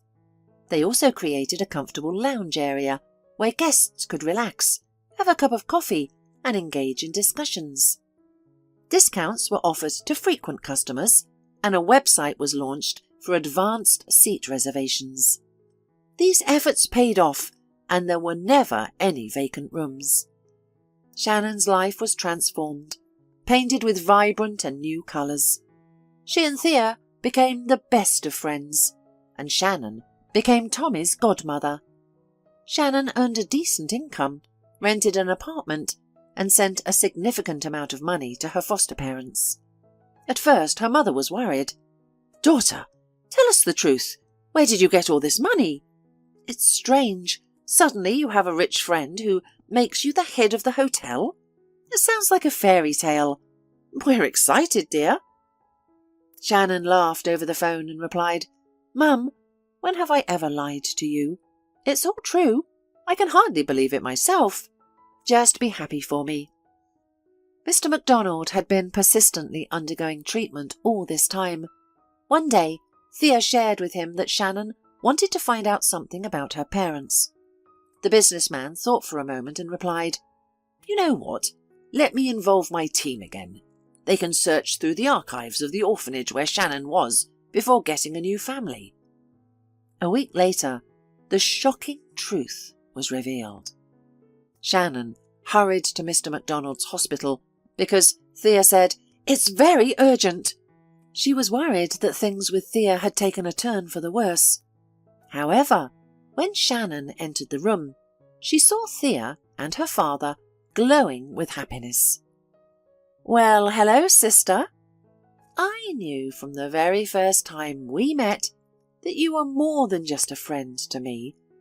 That's a reason we became such close friends," exclaimed Thea. "You've always dreamed of finding out whose blood runs through your veins, right? So there is a result of the investigation." Shannon was confused and didn't understand what was happening. With tears in his eyes, Mr. MacDonald began to speak. "Daughter, Shannon, I apologize for not knowing about you, for not raising you, and for not helping you all these years, but I am overjoyed to have a family again and another wonderful daughter. My detectives did an impressive job, and this is what they discovered. It turns out that Marcy gave birth to twins, you and Thea. However, she died during childbirth, and they started searching for any relatives. They found an old great-aunt who took pity on them and adopted one of the babies. That baby was Shannon. Unfortunately, she couldn't take you in due to your age, so you ended up in the baby house. But the elderly relative could only care for Shannon for a year before she passed away from a heart attack. That's how you ended up in a different orphanage. Fate separated you for many years, and it's all my fault. I abandoned Marcy then, like a coward and a scoundrel, and ran away, only looking out for myself. Now I realize the extent of my actions. If I had been there, both her life and mine could have turned out very differently. I can imagine how frightened Marcy must have been, how bitter and hurt she felt after being betrayed. I believe my illness is a punishment for my terrible sin. Forgive me, my girl. I was a good-for-nothing father, caring for other people's children without even knowing about my own daughters. Unfortunately, I cannot turn back time, although I wish I could, but I promise to love you both until my last breath and make up for everything we've missed." The three of them embraced each other and sat like that for a long time, holding hands, experiencing these new and exciting moments. It felt as if their lives had been reset and were starting anew. Shannon moved into a mansion, and they all lived together as a family. One day they were invited to an art show, a charity event where the proceeds would be donated to the Cancer Fund. Thea and Shannon looked stunning in their long, form-fitting dresses, which accentuated their flawless figures. Mr. MacDonald, now in remission, walked around the gallery with his daughters. They enthusiastically discussed the paintings and contemplated which ones to purchase. Suddenly, they bumped into Kyle, Shannon's former fiancé, and his unpleasant mother, Mrs. Fuller. Mr. MacDonald, who was acquainted with this family, greeted them politely, saying, "Good afternoon, everyone. Let me introduce my dear and beloved daughters, Thea and Shannon. By the way, Mrs. Fuller, have you decided to introduce your son to art? That's commendable. Look, girls, he's quite the catch. He's tall and handsome." The businessman joked. Shannon felt a shiver run down her spine. She wanted so badly to say some unpleasant words to Kyle and his mother, but instead she smiled charmingly and replied casually, "Unfortunately, Daddy, Kyle is not my type at all. Let someone else have such a treasure. What a lucky bride she will be. The groom is handsome, and the mother-in-law is a sweetheart, aren't you?" With that, Shannon and Thea walked away, continuing to enjoy the artwork. Mrs. Fuller whispered angrily, "Well, look at this insolent woman. She humiliated both of us. I thought she had already gone to her village. But here comes the news. She's a millionaire's daughter. It's amazing. Who would have known? We would be so rich now, being related to such an important person. Kyle, can you even hear me? Why are you frozen like a statue? Go catch up with them and try to make another move on that fool. You did it the first time. The man was furious. Mum, leave me alone. By the way, if it weren't for you, Shannon and I would have been married a long time ago. I'm sick of your boring paintings. I'm going home. I need to be alone. Kyle returned home, locked himself in his room, and drank cognac straight from the bottle. Seeing Shannon so beautiful and happy today, he suddenly realized what a fool he had been for listening to his mother and rejecting his bride. They truly and sincerely loved each other. The way she looked at him today, "You're nothing," was clear in her eyes. And the worst part is, she's right. Did he have the right to do that to the girl he loved? Shannon believed in him. She resigned from her job and moved out of her apartment. He promised not to betray her and to be there for her. And what happened? He threw her out with no money and nowhere to go. And he quietly continued living, amusing himself with the next empty girls who hung on him in packs. Kyle now felt angry at himself and regretted his actions. He realized that nothing could be undone. It was too late. Thea and Shannon, who had both experienced betrayal and difficult relationships with men, decided to take their time before getting involved with anyone else. They simply enjoyed life. They found and restored their mother's grave, ordered a good gravestone for her, and visited it frequently to pay tribute to the woman who gave them life. Shannon, Thea, and their birth father visited Shannon's adoptive parents. Mr. MacDonald never stopped thanking these simple people for taking Shannon in from the orphanage and giving her the comfort and warmth of a home that money can't buy. The parents were both happy and sad at the same time, constantly saying, "Don't forget about us now, daughter. Come visit more often. Remember, we will always wait for you and love you no matter what. Be happy, daughter. That's all that matters to us. We hope you will get married soon and give us a grandchild." Then they all sat down at the table, had lunch, and enjoyed tea and cake. Shannon's adoptive father held Tommy in his arms, and Tommy babbled in his own language. No one in this large family felt like they didn't belong. They truly felt good and at peace together. Kathy had been sitting in the corridor of the polyclinic for about 20 minutes, staring blankly ahead. It had been 20 minutes since her life had faded in every sense of the word. She couldn't understand why fate had dealt her such a terrible blow. Just half an hour ago, she had felt like the happiest woman and mother on earth. A grey-haired doctor, who had recently delivered Kathy's fatal diagnosis, approached her. "Why aren't you going home? You need to calm down and gather yourself. Yes, the disease is progressing and time is running out, but there's no reason to lose hope. You, as a young woman, have the strength to fight for your life," said the doctor in a calm tone. "Doctor, tell me the truth. What are my chances?" Kathy asked, raising her sky-blue gaze to the doctor. "Well, I won't lie, the chance is minuscule, but it's still worth taking. I've already mentioned the treatment in Germany. If you had the opportunity to go to their clinic, the chances would increase significantly." "No, that's not even up for discussion.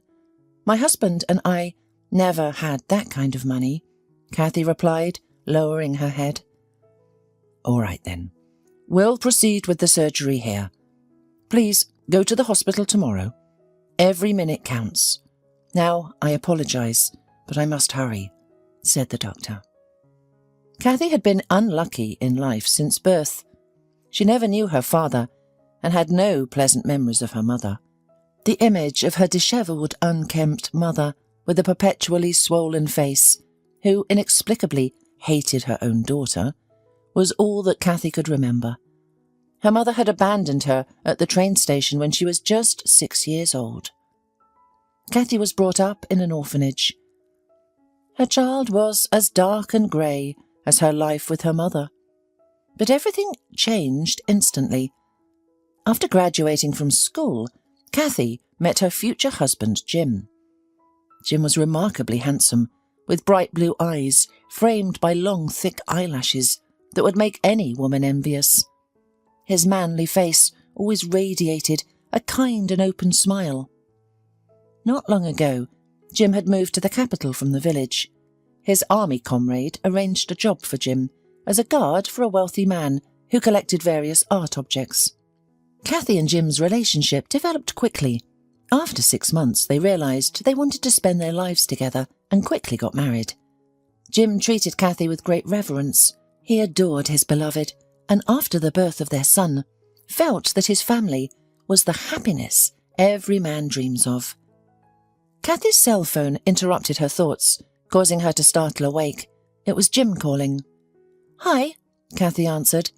She tried to sound calm, but Jim immediately sensed the sadness in her voice. "Kathy, what's wrong? I've been trying to reach you for an hour. The teacher called me and said that you didn't pick up Sean from kindergarten." "Sorry, I was delayed at the doctor's. I'm on my way to pick up our son," Kathy quickly replied. "Kathy, are you all right?" Jim asked with concern. "Yes," Kathy forced herself to say, before ending the call to prevent herself from bursting into tears. That evening, Jim came home from work early and saw the tearful eyes of his wife. He realised that something serious had happened. "Kathy, don't you want to tell me anything? I feel that something's happening," Jim asked from the doorway. "Let's go to the kitchen. I don't want Sean to hear our conversation," the woman said in a detached voice. The conversation was long and heavy. Once the initial shock had passed, Jim began to think feverishly about where to get the money. He didn't want to consider his wife's treatment at a local clinic. If the doctors were recommending going to Germany, he had to make every effort to find the money. "Even if I sell the house in the village, we still won't have half the money," the husband suggested. "That's not an option. Your mother lives in that house. Where would she go? And you're right, it's not enough. Our real estate is worth next to nothing," Kathy replied. "I'll talk to Mr. Borstein tomorrow morning. He's a very wealthy man. Perhaps he'll lend me the necessary amount. I'll even get on my knees if I have to. It's the only way out of this situation." "Jim, even if he gives you the money, how will you repay the debt?" Kathy said in despair. "The situation is really hopeless, and we shouldn't do anything. I'm going to the hospital tomorrow. Let's hope for our medicine. And God—" "No, Kathy, I don't want to, and I can't risk losing you. Please give me a chance. Understand that if God forbid you're gone, I won't survive it. If you don't want to think about me, think about our son. I know there are no hopeless situations. There's always at least one chance." Kathy didn't know what to say in response to Jim. She was afraid to imagine what he and Sean would do if she were gone. The next day, Jim went to work early in the morning. After waiting for his boss to wake up and come down to the dining room, he decided to take action. He had worked for Mr. Borstein's family for almost 5 years and had managed to earn the respect and trust of the wealthy man. Apologising for the interruption, the young man got straight to the point. Mr. Borstein listened to his head of security without interrupting. "Jim, with all due respect, I have to refuse. $120,000. Do you know anything about money? It will take a lot of time to repay such a debt," the man said. Jim realised that he was right, but he also understood that for Mr. Borstein, the amount needed for Kathy's treatment was minuscule. but for them it was a chance for life. "I beg you, please help me. I promise that I will definitely repay this money. I don't know when, but I will definitely pay off the debt. Understand, it's about the most precious person to me, my beloved wife and the mother of my son. No one can save her except you. She'll die if she doesn't take this chance. And Kathy is only 25 years old, the same age as your youngest daughter, Audrey," Jim said, realizing that he was speaking nonsense and not knowing how to persuade this man. "All right, I have a proposition for you," the boss replied after a moment's thought. "Come to my office in an hour." Jim could barely contain his joy. If Mr. Borstein didn't refuse, then he would help. It meant that Kathy would be able to go to Germany for treatment. "Honey, I think he agreed. Call the doctor and tell him the money will be there. Tell him to make arrangements with the clinic in Germany." "This can't be," the woman whispered. "Jim, I'll pray for you until the end of my days." Unable to contain herself, Kathy cried into the phone. "I love you. I can't lose you. Don't cry, my love. You will definitely get better." Jim spoke into the receiver and ended the call. Mr. Borstein was sitting in a huge leather armchair and drinking whiskey. Jim realized that the boss was nervous because he rarely drank in the morning. "Sit down, Jim. Have a drink with me?" the boss asked. "Thanks, but no, I'm driving, and I've got work until tonight." "Okay, I'll get to the point. You need money? A lot of it. I need a painting. It's worth about $150,000. If you would bring me this painting, I would gladly buy it from you," squinted Mr. Borstein, drilling the guard with a piercing glance. "Bring it from where?" Jim did not understand. "It's in the museum, in a settlement located in one of the regional centres. There are no guards there, but you know what I mean." Jim was taken aback by his boss's suggestion. He could have expected anything, but not an offer to steal a painting. Over the years, Mr. Borstein had seemed to him a noble, judicious and honest man. But now he took off his mask in front of Jim and showed his true nature. The collector revealed his essence. Silence reigned in the office. The young man pondered feverishly over his boss's proposal, and he waited calmly, giving the guard time to think it over. Jim clearly realized that he had to agree. It was the only way out of the situation. He would do anything, just to be in time to save the woman he loved. "Suppose I get you the painting, but you realize that such things are not done in a day or two, right? In order for everything to go well, it is necessary to carefully prepare and calculate everything. And my wife unfortunately has no time to wait. I understand. Besides, I respect you and trust you. So, I'll give you the necessary amount, so to speak, as a loan," agreed Mr. Borstein after a little thought. "I am truly grateful to you, and I promise I won't let you down," Jim assured his boss. "It's a deal. Now, take Audrey to the airport, and afterwards you can come back and pick up the money." Audrey, Mr. Bornstein's youngest daughter, was a particularly flighty and spoiled person. The girl had a congenital disproportion of limbs. Over time, a few more problems were added: pelvic curvature, scoliosis posture. Audrey was beautiful, but the overall picture was spoiled by her figure. In child, she was treated with traditional methods, but apparently they did not improve her condition. Her parents pitied the sick child and spoiled her in every possible way. Therefore, it is not surprising that she grew up a hysterical bore who was accustomed to getting everything at the first order. She hated her mother and regarded her as the cause of her health deviations.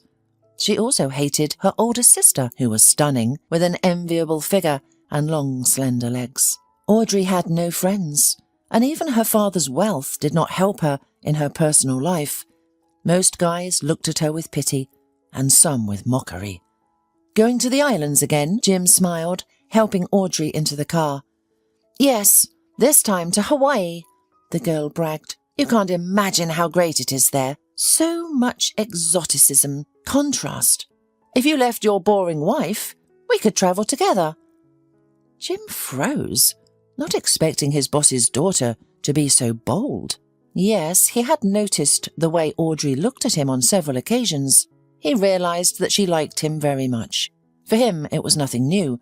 Many women admired his looks, although he never understood what was so special about him that attracted the opposite sex so much.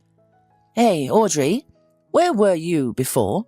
Jim winked, trying not to offend the girl. "It's a pity that I met Kathy first and not you. But nothing can be changed. I'm married and loyal to one person." "There's no need to wiggle in front of me and pretend," Audrey snorted.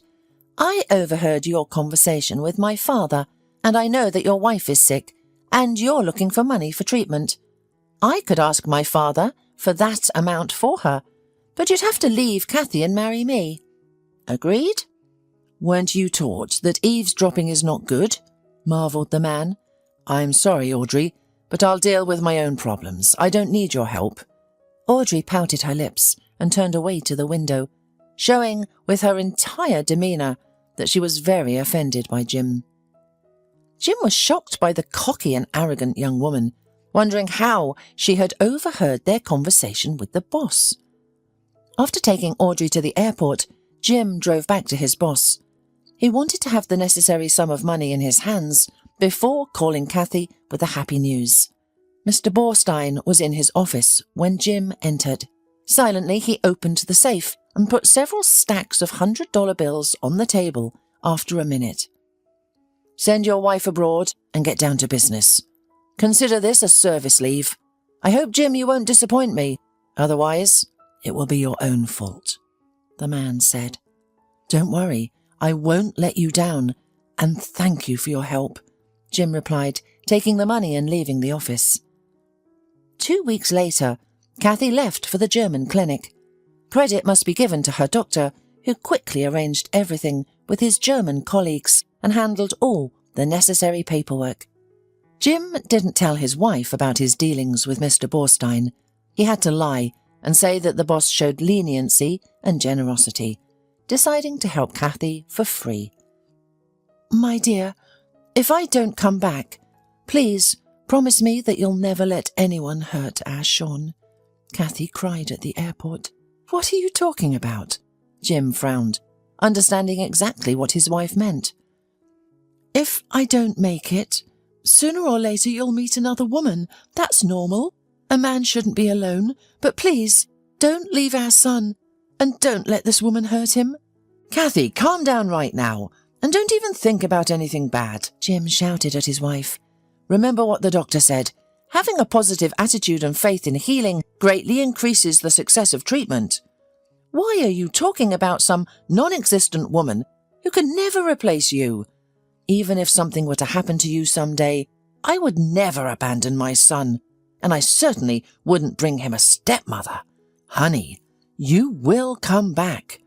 Our son and I love you very much, and you won't dare not to come back to us. Do you hear me?" "I hear you. Thank you, my dear. I'm grateful to heaven for giving me you," Kathy whispered and rushed to hug her husband.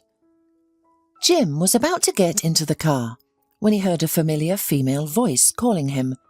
Turning around, he saw Audrey with a suitcase and frowned. "What a surprise!" the girl exclaimed. "My father told me you were on vacation. I was going to take a cab."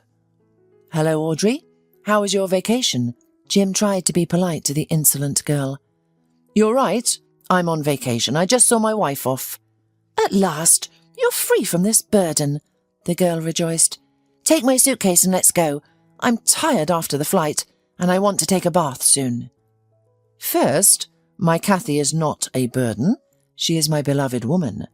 And secondly, as I told you, I'm on vacation. I have to take my son to my mother. I'm sorry, Audrey, but I'm rushing," Jim said angrily, and quickly got into the car driving away. The village welcomed Jim with a warm and colourful sunset. After parking at the gate, he got out of the car and took a deep breath of fresh air. For a moment he closed his eyes and reminisced about his carefree childhood, youth, moonlit walks until dawn, and his first kiss and love.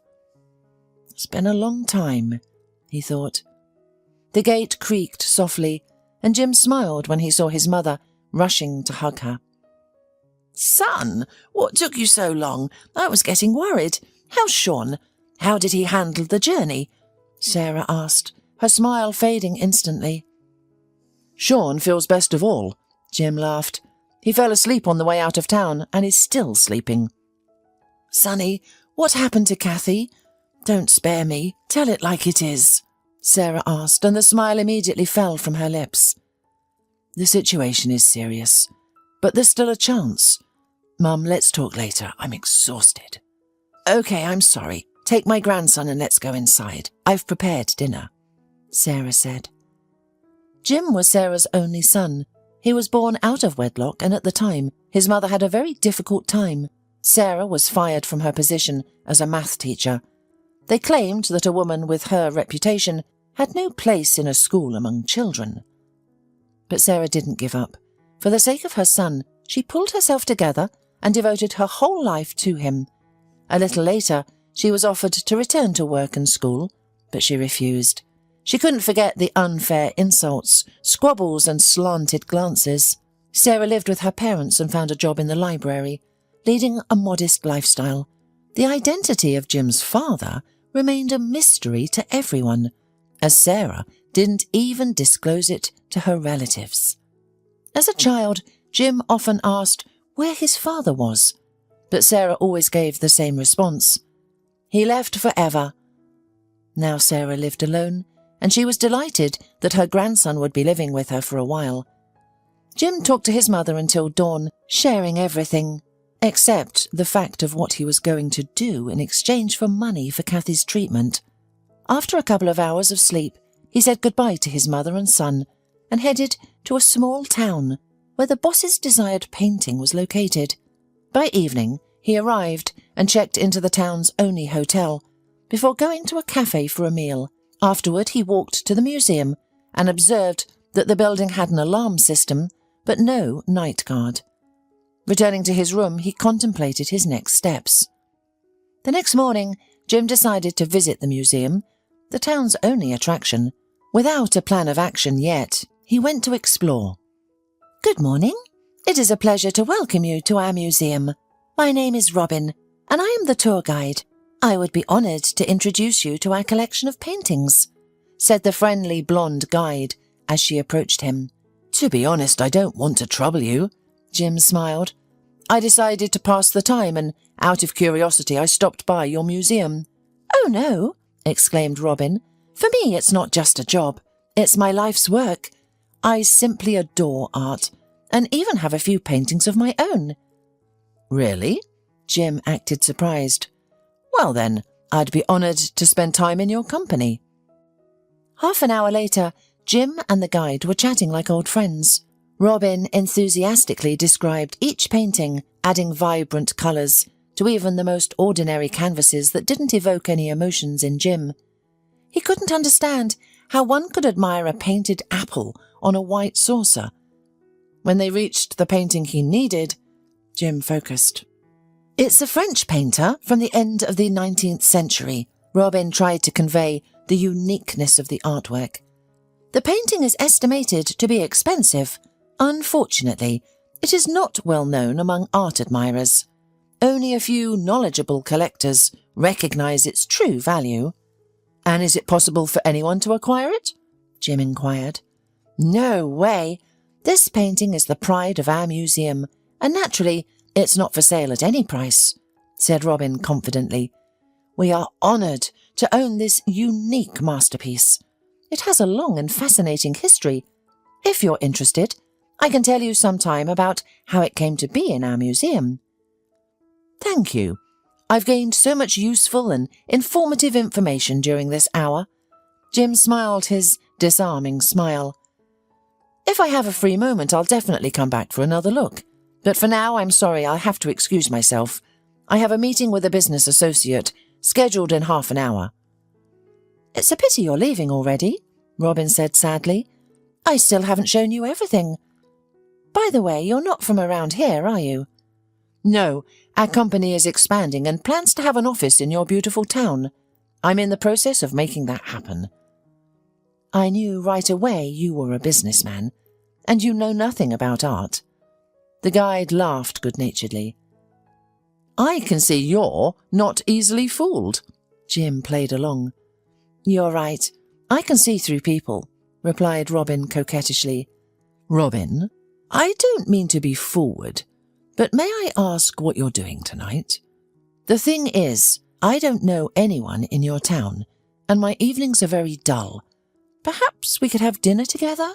Jim asked with hope in his eyes. "Ah, why not?" Robin agreed, blushing. "Great. I'll be waiting for you at 2000 hours at the Caprice restaurant." "Deal." The girl smiled and led the only visitor to the exit. Jim's mood was entirely ruined. He felt like a monstrous scoundrel who was going to play with the feelings of this young, naive girl. His plan was to make her fall in love with him and try to steal the necessary painting. No matter how much he tried to persuade himself or justify his heinous act, he felt terrible inside. The only thought of Kathy gave him strength and prevented him from giving up. The sound of an incoming text brought Jim back to reality. "I'm fine. The doctor conducted a complete examination and scheduled the operation for the day after tomorrow," his wife wrote. "Beloved, I'm sure you will recover. Our son is with my mother. We love you and are waiting for you," Jim replied and headed towards the hotel. Until evening, he worked out a plan of action. Everything depended on Robin's behaviour, and regardless of the circumstances, Jim had to make the girl fall in love with him. He didn't notice how quickly time passed, and when he glanced at his watch, he began to get ready for their date. Entering a cosy restaurant, Jim chose a table by the window and patiently waited for Robin. The girl arrived exactly at 8, as if she wanted to demonstrate her punctuality and sincere respect for Jim.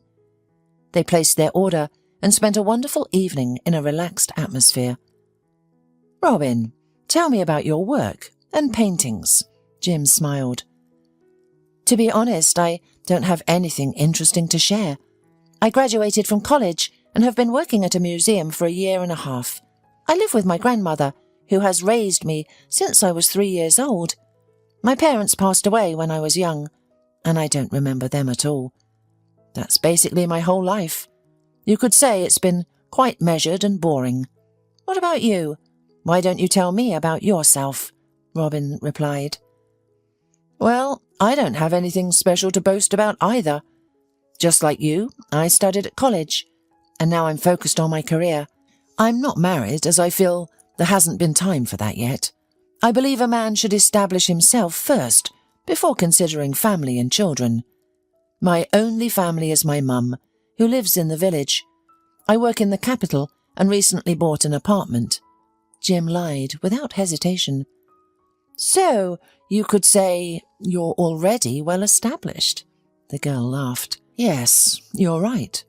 It's about time to think about starting a family," Jim replied with a serious expression. That night they walked along the embankment until morning, and at dawn Jim confessed his love to Robin.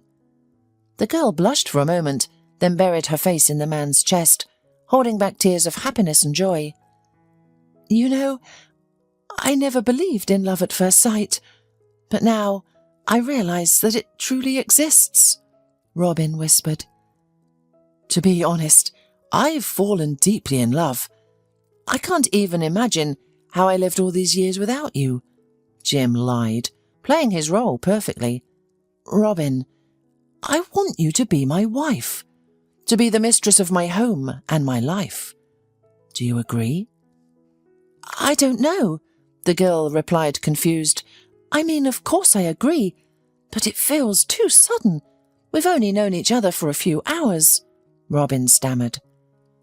I'm not rushing you, my love. I will wait for your answer as long as necessary, the man said seriously, embracing the girl tightly and kissing her tenderly. Their passionate and intense romance continued for another week. During this time, Jim had gained complete trust from the naive girl. He had even learned the code to disable the alarm system and was contemplating how and when to complete what he had started.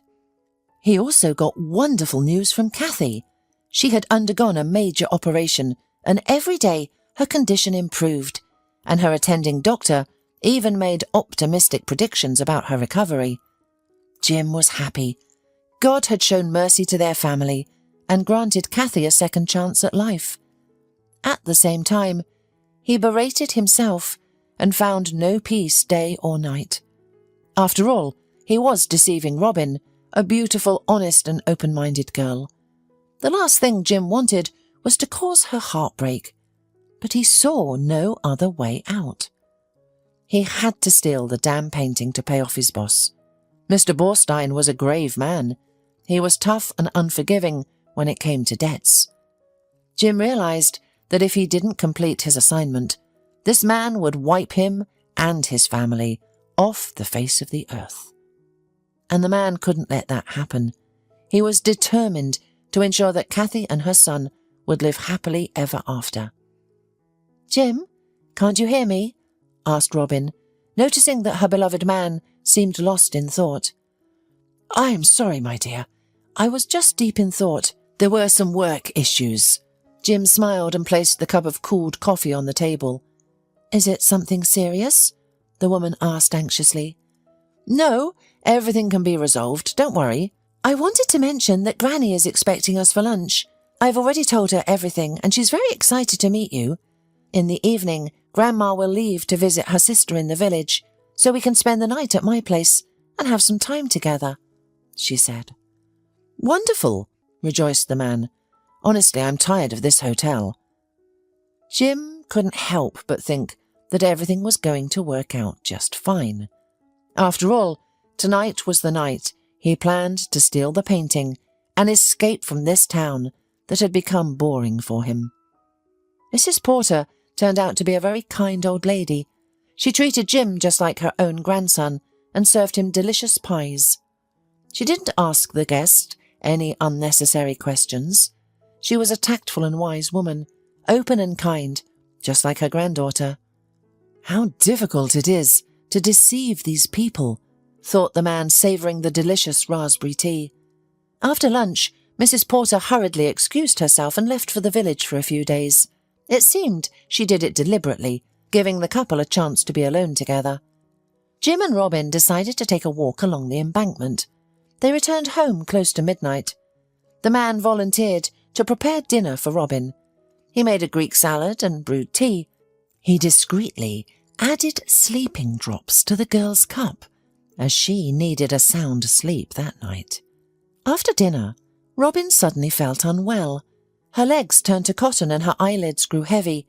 She tried to say something to Jim, but couldn't, and fell asleep in the chair. The man carefully moved Robin to the bed and whispered softly, "Please forgive me, if you can." He took the keys to the museum from Robin's purse before he left. Everything went swiftly and smoothly. Jim easily disarmed the alarm system, and within 3 minutes he was already leaving the old building. He locked the metal door, set the alarm, and sped away in his car. Within a few hours, Jim arrived at Mr. Borstein's house. Despite the early hour, he called his boss and informed him that the task was complete and he was waiting at the gate. A few minutes later, Mr. Borstein opened the heavy gate, motioning for Jim to drive into the yard. "How did it go? Are you sure you're not being followed?" the boss inquired, examining the canvas with an unhealthy gleam in his eyes. "There's no pursuit, and there won't be. I've been staying at the hotel under a different identity. I hope it would be difficult to find me, and even if they do, they'll never be able to prove my guilt. It's clean. No signs of forced entry, no witnesses. It's a shame for the innocent girl I took advantage of. She'll be the one facing trouble, enduring investigation, and likely getting fired eventually. Well, it's not fatal. She'll recover, the older man chuckled. But tell me, how is your wife doing? Kathy is doing well. She's steadily recovering. You did the right thing, rescuing the mother of your child. You should be proud of yourself. I'll give you a bonus and some time off. Now, Jim, you need to lay low. It would be better to go to your mother's place just to be safe. And remember, if you get caught, don't even think about ratting me out. Otherwise neither you nor your family will be safe, Mr. Borstein said sternly. Yes, sir. By the way, how big will the bonus be? Maybe I'll have enough for a round-trip ticket to Berlin. During my forced vacation I could visit Kathy, Jim asked, realizing he was pushing his luck. What a cheeky bug you are, the boss laughed. All right, I'm pleased with your work, so I'll give you a bonus that will cover your trip to Germany. Jim defied the boss's orders and bought a bicycle for his son before going to visit his mother for a day. Sean looked at the new bicycle with delight and immediately told his father that he did not want to go home. He liked it better at his grandmother's. Sarah praised her grandson tirelessly, admiring what an obedient and clever little boy Sean was. At the same time, Sean's mother noticed that something was bothering him. Jim's gaze became fleeting and sad. Son, are you in trouble? You don't look well. Is everything all right? Is Kathy getting better? And you seem very nervous, the woman asked directly. Everything's fine, Mum, Jim smiled. I'm just a little tired. I need some sleep, and things will get better. Jim hugged his mother and immediately felt some relief in his soul. Just like in his distant childhood, all fears and problems disappeared when he was around his mother. Early in the morning, Jim kissed his sleeping son, said goodbye to his mother, and went to the airport. He didn't tell his mother about his trip to Germany. He was confident that he wouldn't be found out, but being cautious had never harmed anyone. Berlin greeted him with overcast skies and cold rain. Jim didn't inform Kathy about his visit. He wanted to give his wife a pleasant surprise. Taking a taxi, he went straight to the clinic where she was undergoing rehabilitation. Upon arriving at the correct address, Jim found out at the reception which ward his wife was in. After receiving the necessary information, he hurried to the 3rd floor. When Jim opened the door to the room, he thought he had made a mistake. Looking at the sign again, he froze in complete disbelief. For a moment, his vision darkened and his ears rang terribly. I'm sorry, I guess I'm in a wrong time, he muttered, realizing that he was rambling. Jim! Kathy turned pale, finally breaking free from the doctor's strong embrace. Why are you here? Well, I thought I'd surprise you, Jim smirked, coming to his senses. I see, my dear, you're much better. German doctors are like magicians, you could say. Excuse me, I have to go to other patients, said the dark-haired doctor with an accent, quickly leaving the room. Kathy turned her gaze to the window, unsure of where to begin the serious conversation. She had rehearsed this unpleasant conversation with her husband hundreds of times in her mind, but she didn't expect it to happen so soon. Are you speechless, Kathy? Nothing to say? You know, I don't know what to say to you either. If you were a man, I'd punch you a couple of times. Frankly, I'm shocked, completely bewildered. How could you? What have you been lacking? Jim asked bitterly. I'm sorry, if that's possible, whispered Kathy. All these years, I thought I loved you, but then I met Hubert and realized that what I felt for you couldn't be called true love. I have great respect and appreciation for you, but I never truly loved you. The doctor and I had a love at first sight, and when he made a move on me, I couldn't resist. Don't worry about the money. We'll pay you back. Within a couple of years, David will give you the money you gave me for treatment. We're serious. I'm only going back to my home country to finalize the divorce and take Sean. Don't even think about it, Jim hissed with anger. If you dare to take my son away, I'll strangle you with my own hands. I'm not trying to scare you. Don't test my patience. Don't come home. We can be divorced remotely. Goodbye, Kathy. I hope I never see you again." Jim didn't remember how he left the clinic or how he got to the airport. For a moment, it seemed to him that life had come to a halt, that his soul had become empty and his heart had turned to stone. He couldn't comprehend how she could betray him, their family, and their love in such a cruel manner. After all, he had barely slept when he found out Kathy was suffering with a terrible disease. He would have given his life to keep her alive. And Kathy had trampled on their lives, disregarded their souls, and forever shattered his faith in women and family. Upon returning from Berlin, Jim went home. He didn't want to hide or run away. He no longer cared about what would happen to him now if the police managed to track him down. Not knowing how to numb his unbearable heartache, the betrayed man began to drink heavily. After a few days, Kathy's image became distant and blurred for him, but the image of Robin was quite distinct. Jim dreamt about the girl in delirious dreams. Robin was very frightened and always crying and pulling her hands towards him.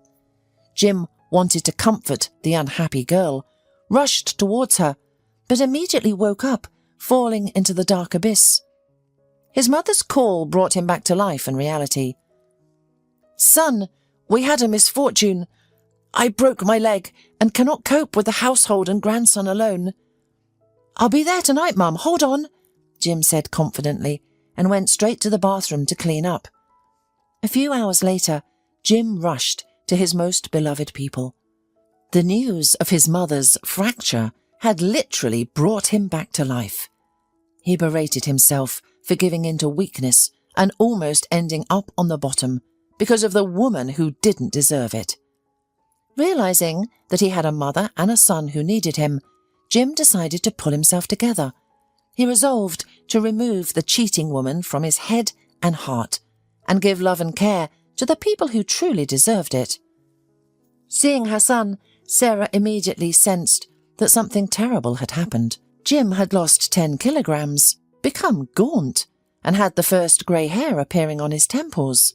"What's wrong with Kathy, son? Don't spare me, tell me the truth. Is she alive?" the woman pleaded. "Don't worry about her, she's alive and well, it seems. Mum will discuss this later, I'm tired." "All right, son," the mother replied, completely unaware. Jim took over the household chores for his mother, strictly forbidding her from doing anything.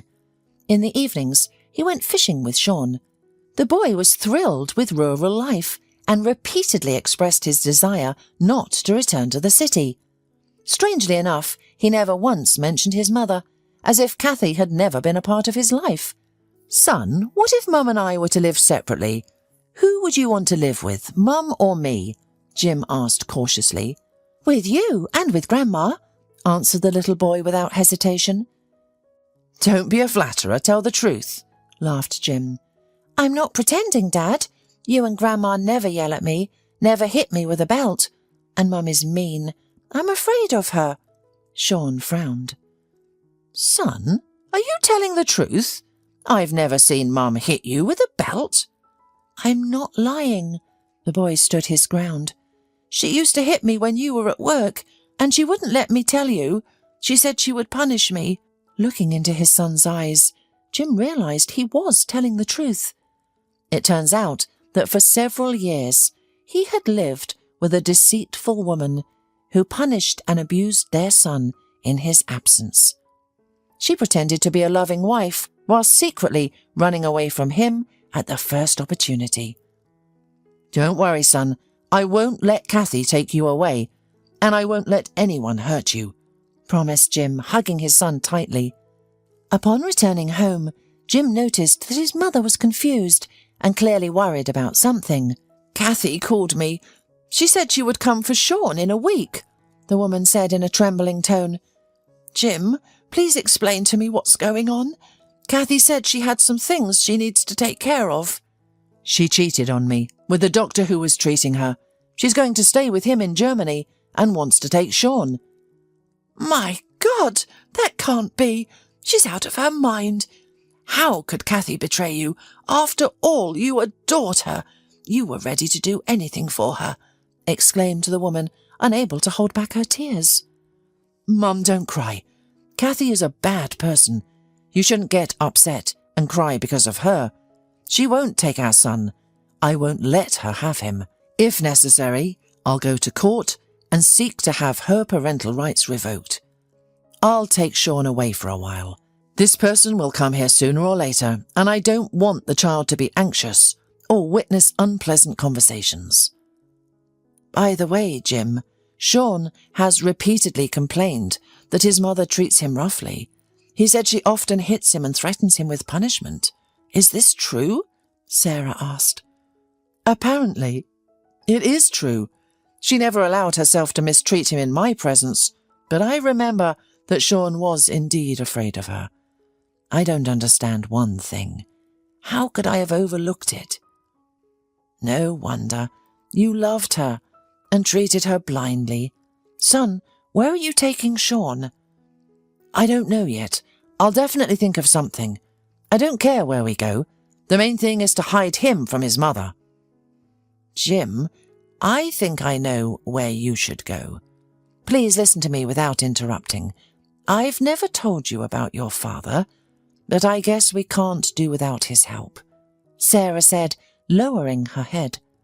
Jim stiffened, looking at his mother, afraid she might change her mind and not tell him something that had troubled him his whole life. The topic of his father had always been taboo in the family.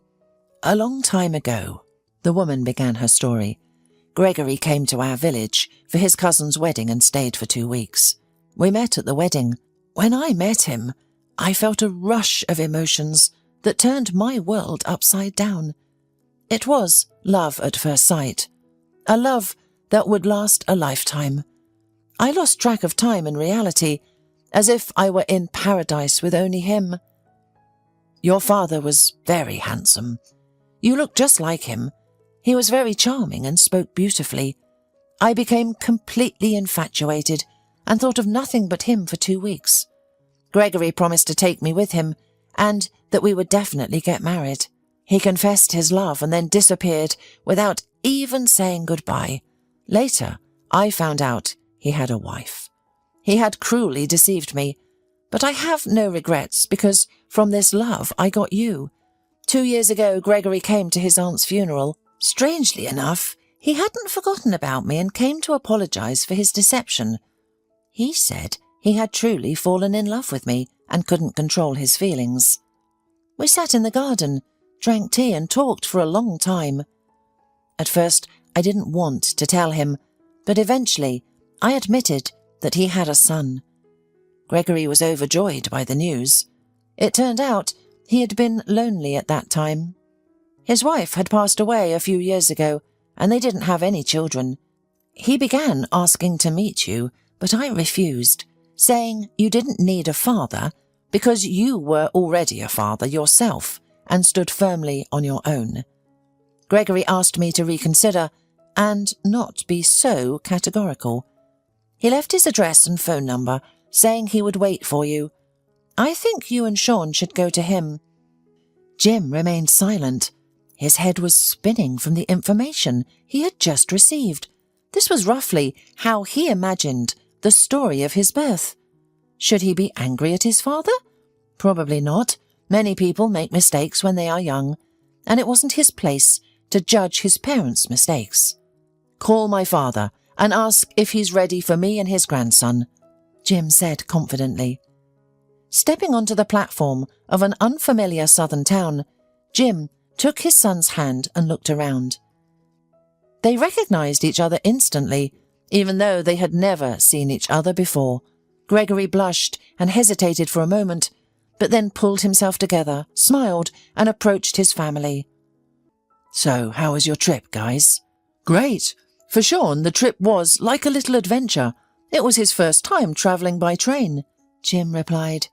Strangely, he felt calm and at peace next to his father, as if he had known him his whole life. Gregory carried himself well trying to joke and smile, but the sadness in his eyes hinted that the man was probably unhappy and lonely. "Come, my dears. I'm so glad you decided to come." Gregory couldn't contain his feelings and emotions. Jim's father lived in a spacious house near the sea.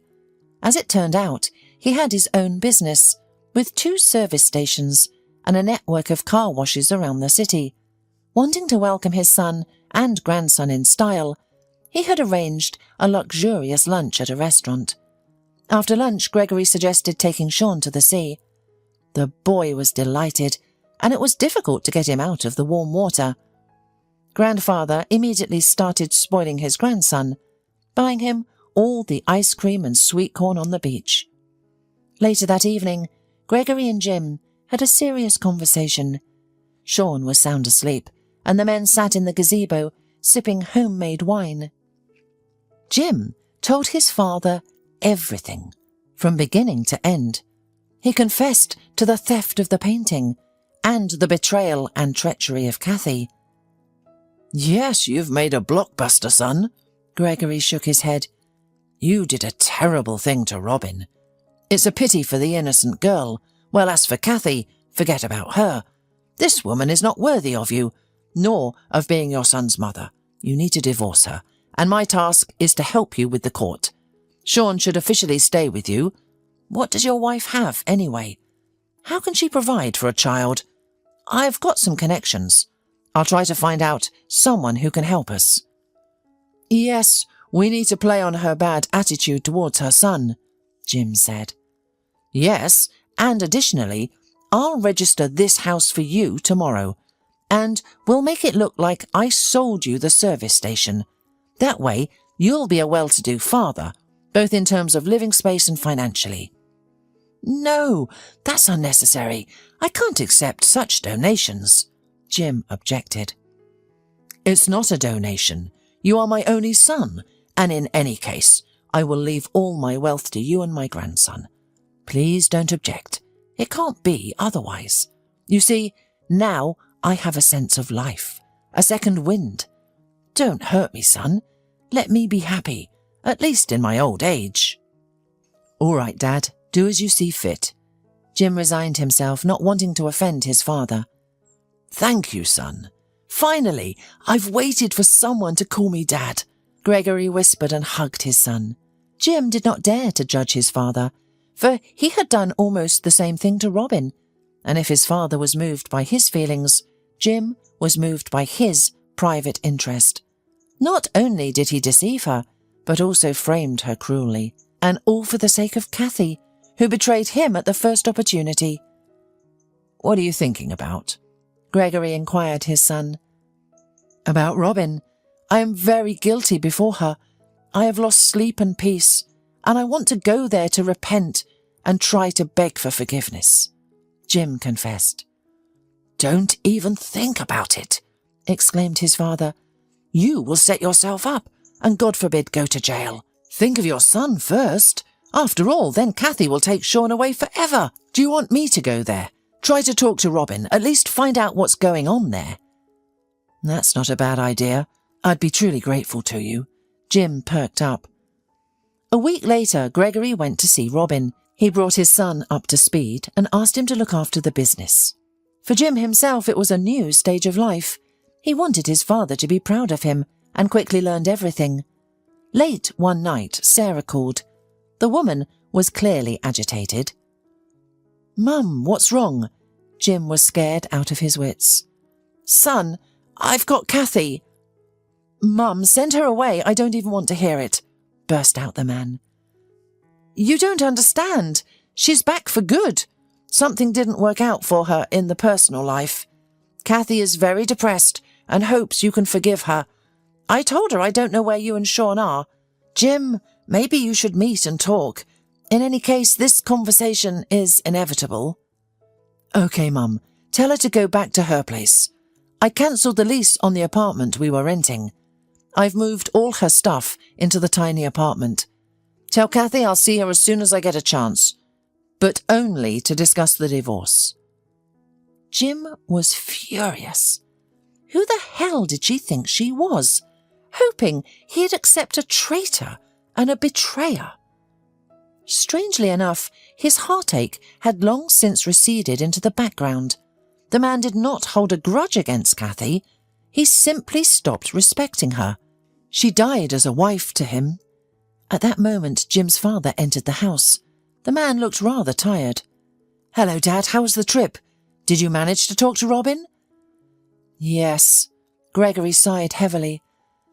"I have no right to condemn you, but you did a very vile thing to the poor girl.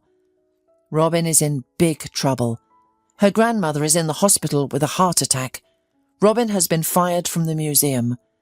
They're trying to charge her with theft. And at the same time, this girl didn't turn you into the police. She loves you. Robin said she lost the keys to the museum, but the police are not stupid. The thief knew the code to the alarm system, and only Robin could have told them. And the whole situation with the lost keys also seems absurd." "I have to go to her," Jim said, lowering his head. "No, she doesn't want to see you anymore. You, son, have caused a lot of heartache. Don't worry, I did everything I could. I bought her mother the necessary medication and hired an excellent lawyer for Robin. And I gave her some money for the first time." "Thank you," Jim said quietly. He didn't sleep a wink all night. Thoughts of Robin kept him awake. In the morning, Jim decided to go see her. He needed to explain himself and beg for Robin's forgiveness. But first, he needed to settle things with Kathy. After talking to his father, Jim and his son left the next day to visit his mother. Gregory asked his son to come back and continue with the family business. "All right, Father, I'll return, but as soon as I've taken care of everything," Jim promised. Leaving Sean with his mother, Jim went to meet Kathy. He noticed that she looked pretty good, apparently fully recovered. "Jim, do you want me to crawl on my knees in this park in front of you? I've thought it over and realised that I've always loved only you. I left Hubert, and I want to keep our family together," Kathy said naively, trying to force a tear out of her eyes. "You're quite the actress, but you're clearly overdoing it now," Jim said calmly. "Don't bother. There can be nothing more between us. I'll file for divorce myself. Sean will stay with me. It's his choice. My son is afraid of you, and he finally told me about your parenting methods." "I'll take him away from you if you leave me," Kathy squeaked hysterically. "No, you won't, Kathy. And let's be honest, you don't even want him. And one more thing, don't you dare come near my mother again," Jim said as he bid her farewell and left, casting a contemptuous glance at her. Getting into his car, Jim drove to the town where Robin lived. He didn't know what he would say in his defence, and, most likely, no words could justify his despicable deed. But this meeting was crucial for him. Jim couldn't live peacefully with this burden on his soul. He would try to do everything he could to make amends. Jim hesitated to get out of the car, but after a few minutes he gathered himself, quickly entered the building, and went up to the second floor. He rang the bell repeatedly, then knocked, but no one opened the door. His visit did not go unnoticed by the neighbours. 5 minutes later the door across the hall swung open. "Why are you knocking? There's no one home," the old woman said angrily. "Where's Robin? Can you tell me?" Jim asked, confused. "At the market selling fish. Where else would she be?" "A thief? She disgraced her grandmother, and she's gone to the hospital." Jim didn't listen further.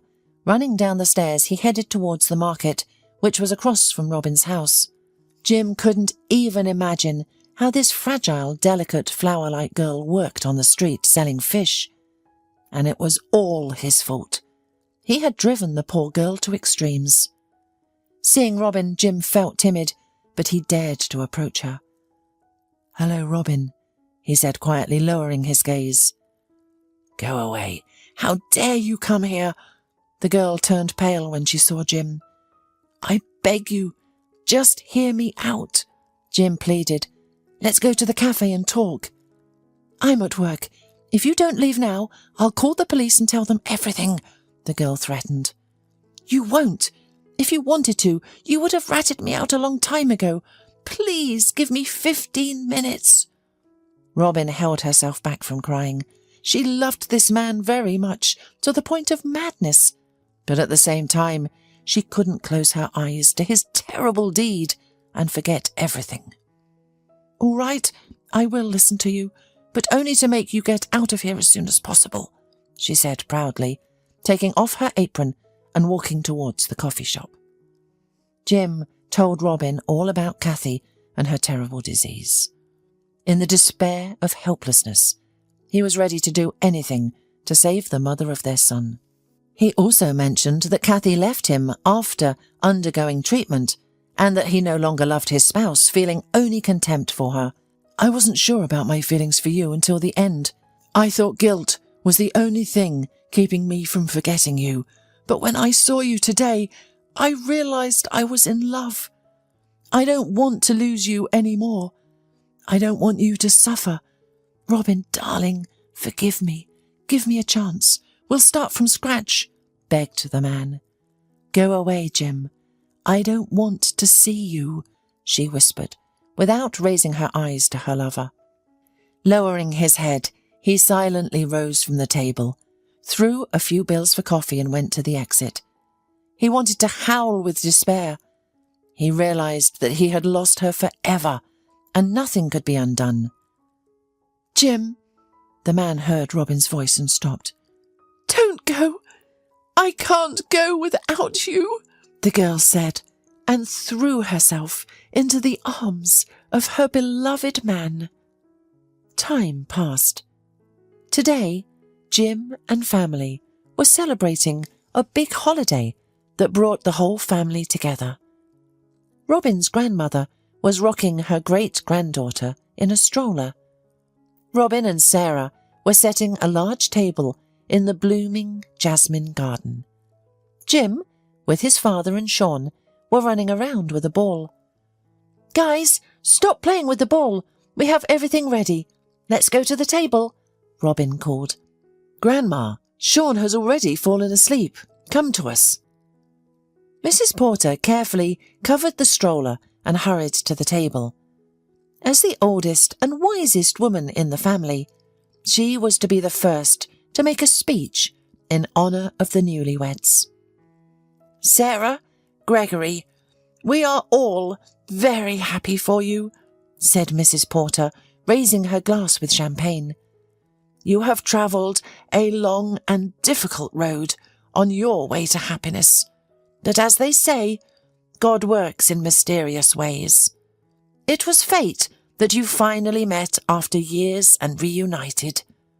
Be happy. Cheers. Thank you, Mrs. Porter, for your warm wishes, said Gregory. Sarah and I want to make an announcement. Tomorrow morning we will leave for a well-deserved rest. Jim, now you and Robin own this house and business. And of course, I'm leaving Mrs. Porter in charge. I'm sure she'll take care of you. The man smiled. Robin brushed away a tear, clinging to her beloved spouse. Jim hugged her and whispered in her ear that he was as happy as his parents because he had a beloved woman, a son and a daughter. He dared not dream of greater happiness. Fate finally smiled, giving him the most valuable reward: true love and family. In the morning, Mary was overjoyed and ecstatic. What she initially thought was a seasonal exacerbation of gastritis turned out to be a pregnancy, a desired and long-awaited pregnancy from her beloved Roy. Mary spent her entire childhood in an orphanage. She had faint memories of her parents. Her father died at a young age from lung cancer, as he smoked 2 packs a day. Her mother was born with a heart defect and couldn't bear the loss of her husband. Mary was only 4 years old at the time. She remembered her mother fainting and she would run to the neighbours to get a doctor. Her mother had been saved multiple times, but she refused to be hospitalised. There was no one else to look after Mary. Mary remembered someone saying at the funeral, she loved him so much that she didn't want treatment. She wanted to be with him. She just didn't realise it. Mary was taken to an orphanage where the teachers kindly explained the new routine, the other children and the rules. Mary was obedient, but very withdrawn, like most children in the orphanage. Mary graduated, went to college and met a young man, but he turned out to be one of those who were only interested in physical relationships. Perhaps every girl encounters such individuals.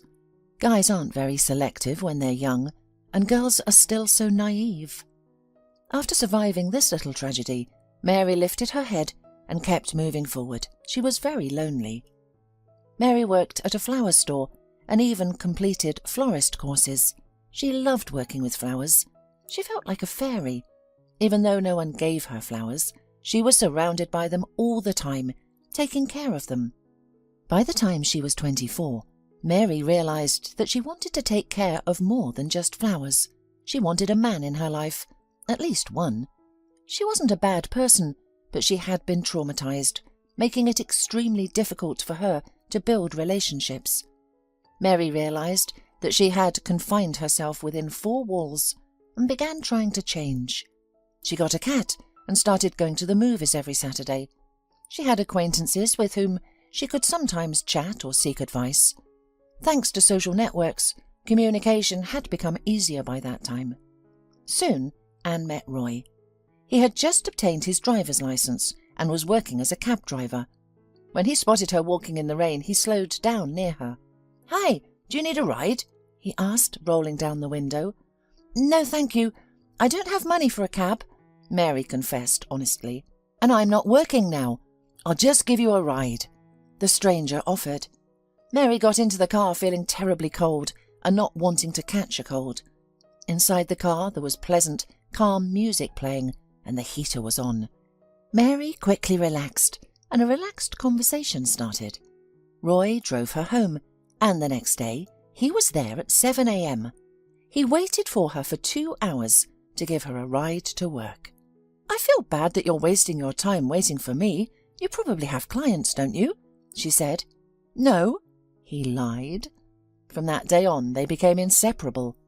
Roy became the only person to whom Mary confided her sorrows and worries, and she became a ray of light and happiness for him. 2 lonely souls met and filled each other's lives with joy. One evening, he came to her place, wanting to surprise her, and noticed smoke coming from the neighbouring apartment. It turned out that the neighbour's iron had caught fire. The fire spread and smoke entered Mary's apartment. She had just come back from work and had fallen asleep. Roy kicked the door, nearly breaking his shoulder, and carried Mary out of the apartment, which was already on fire too. After that accident, he brought her to his rented apartment, and that's how they started living together. They dated for a year until Roy decided to earn money for their wedding. He got a job through an advertisement in the capital. He put his car in the garage and left, promising to return in 2 months. "Please pick up the phone. I have to tell you the great news," Mary whispered in response to the beeps, but unfortunately she couldn't reach Roy. She thought he must be busy at work, and she could inform him about her pregnancy later. Joy was overwhelming her. She was eager to share it with someone. However, she had no relatives, and Mary had made a mistake by telling her boss about the pregnancy. He used to be kind to her, and they had good communication. But after learning about the pregnancy, he became nervous and asked Mary to resign voluntarily. "I won't demand anything, but I need a job now. I feel good." The boss simply shook his head. "You'll start taking time off, taking sick days. I can't afford it. My business isn't doing well. I only have 3 stores in the city, and there aren't many customers. Sometimes I have to work at almost no profit." Mary was shocked. She silently signed the resignation letter and left, taking her final paycheck. What should she do now? Who would hire a pregnant woman? The apartment had burned down. They promised to repair everything and make the building livable again, but they didn't give her a specific deadline. Mary dialed Roy's number again. He should calm her down and assure her that everything would be all right, that money was not a problem. But Mary could only hear beeps on her phone, and on the 3rd day, instead of beeps, the message changed to, The subscriber's phone is switched off or out of range. Mary was worried. Roy had never disappeared for such a long time. He didn't even know he was going to be a father. The rent due date was approaching. Mary was angry with Roy. She couldn't afford to pay the rent of his apartment, so she had to find a room in a hostel that was twice as cheap. She had spent 2 days packing and worrying. Mary tried not to cry so as not to stress herself and end up in the hospital, potentially risking the baby. That would be foolish. She assumed that Roy had just lost his phone and would call back soon. When he returned, he would berate her for moving out, and she would berate him for leaving a pregnant woman alone, and then they would cry with joy and relief that they were together again. The landlord of the apartment that Mary had cleaned before leaving yelled at her. "You should have given me 2 weeks' notice. How am I going to find tenants now? And who's going to pay me for the empty period?" he yelled. "I'm sorry, I should have told you yesterday, but 1 day wouldn't have made much difference. Besides, you asked me not to call on weekends." "You've got to use your head.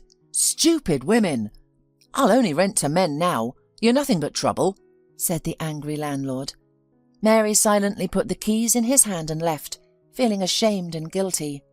She moved into a small room where the constant noise of children and neighbours running through the common corridor with wooden floors kept her awake day and night. She constantly wanted fruit. The child demanded vitamins, and there was less and less money left. To make ends meet, Mary took a job washing dishes at a restaurant. She honestly informed the employer about her pregnancy and financial needs. He allowed her to work for a small fee unofficially. Despite her efforts, Mary struggled to make ends meet. Meanwhile, she filed a police report. "How long has he been missing?" the officer asked. "A long time. It's been the 3rd week, 17 days, Mary clarified. She was pale and exhausted, having rushed there on her lunch hour. "We'll do our best, of course, but in cases like this, there are 3 possible outcomes. He might have died, be in the hospital, beaten and without documents, or he may have met someone else and doesn't want to return. There's a 4th possibility. He may be unable to contact anyone. But people usually go to the police in such cases, and through them they can reach out to their relatives. Does he know your number? Are there any relatives else?" "Oh no, his parents passed away, and his grandmother lives in another country. He has no one here, only me. But he knows my number. I haven't changed it. I've called him so many times. Why doesn't he answer?" Mary shared all the information she knew about Roy's work in the capital and his employer. 4 days later, she received a call. "We checked the morgues and hospitals, but found nothing. We issued a wanted notice, but it has been 4 days now and there have been no results. Typically, if there are no results within the first 3 days, it is unlikely that the person will be found, especially since he disappeared much earlier. Stay strong. If there is any news, we will call you, but please don't get your hopes up. He is likely dead. There is so much crime there." Upon hearing this, Mary felt nauseous and dizzy. She didn't know how to process this information. All day long, she had hoped that the bad news wouldn't be true. However, when she read online claims from others who had also lost loved ones in the overcrowded cities, she realized that the police were not exaggerating. A month later, Mary was quietly walking along the bridge. The embankment was filled with couples who strolled there every evening. They appeared beautiful and happy, some even walking with their children. Mary looked at them and tears welled up in her eyes. She knew she would never walk like that with Roy, as he was gone. And their child, if they had the strength to lift him, would never see his daddy. Such a longing came over her. Hormones were choking from inside. There was a smell of boiled corn, and the baby demanded to eat. But Mary had just today paid all the money for the room she had rented. There were some cereals and potatoes left, enough not to die before the paycheck. Something clicked in her head, and Mary walked to the centre of the bridge.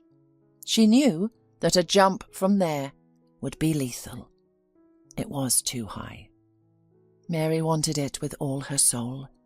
She was exhausted, tired of waiting, suffering. She had absolutely no one to tell about her pregnancy, no one to hug, and no one to ask for advice.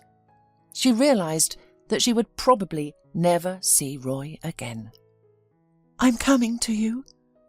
We're coming to you, to meet you," she muttered under her breath and walked to the railing. She looked around. There was no one around.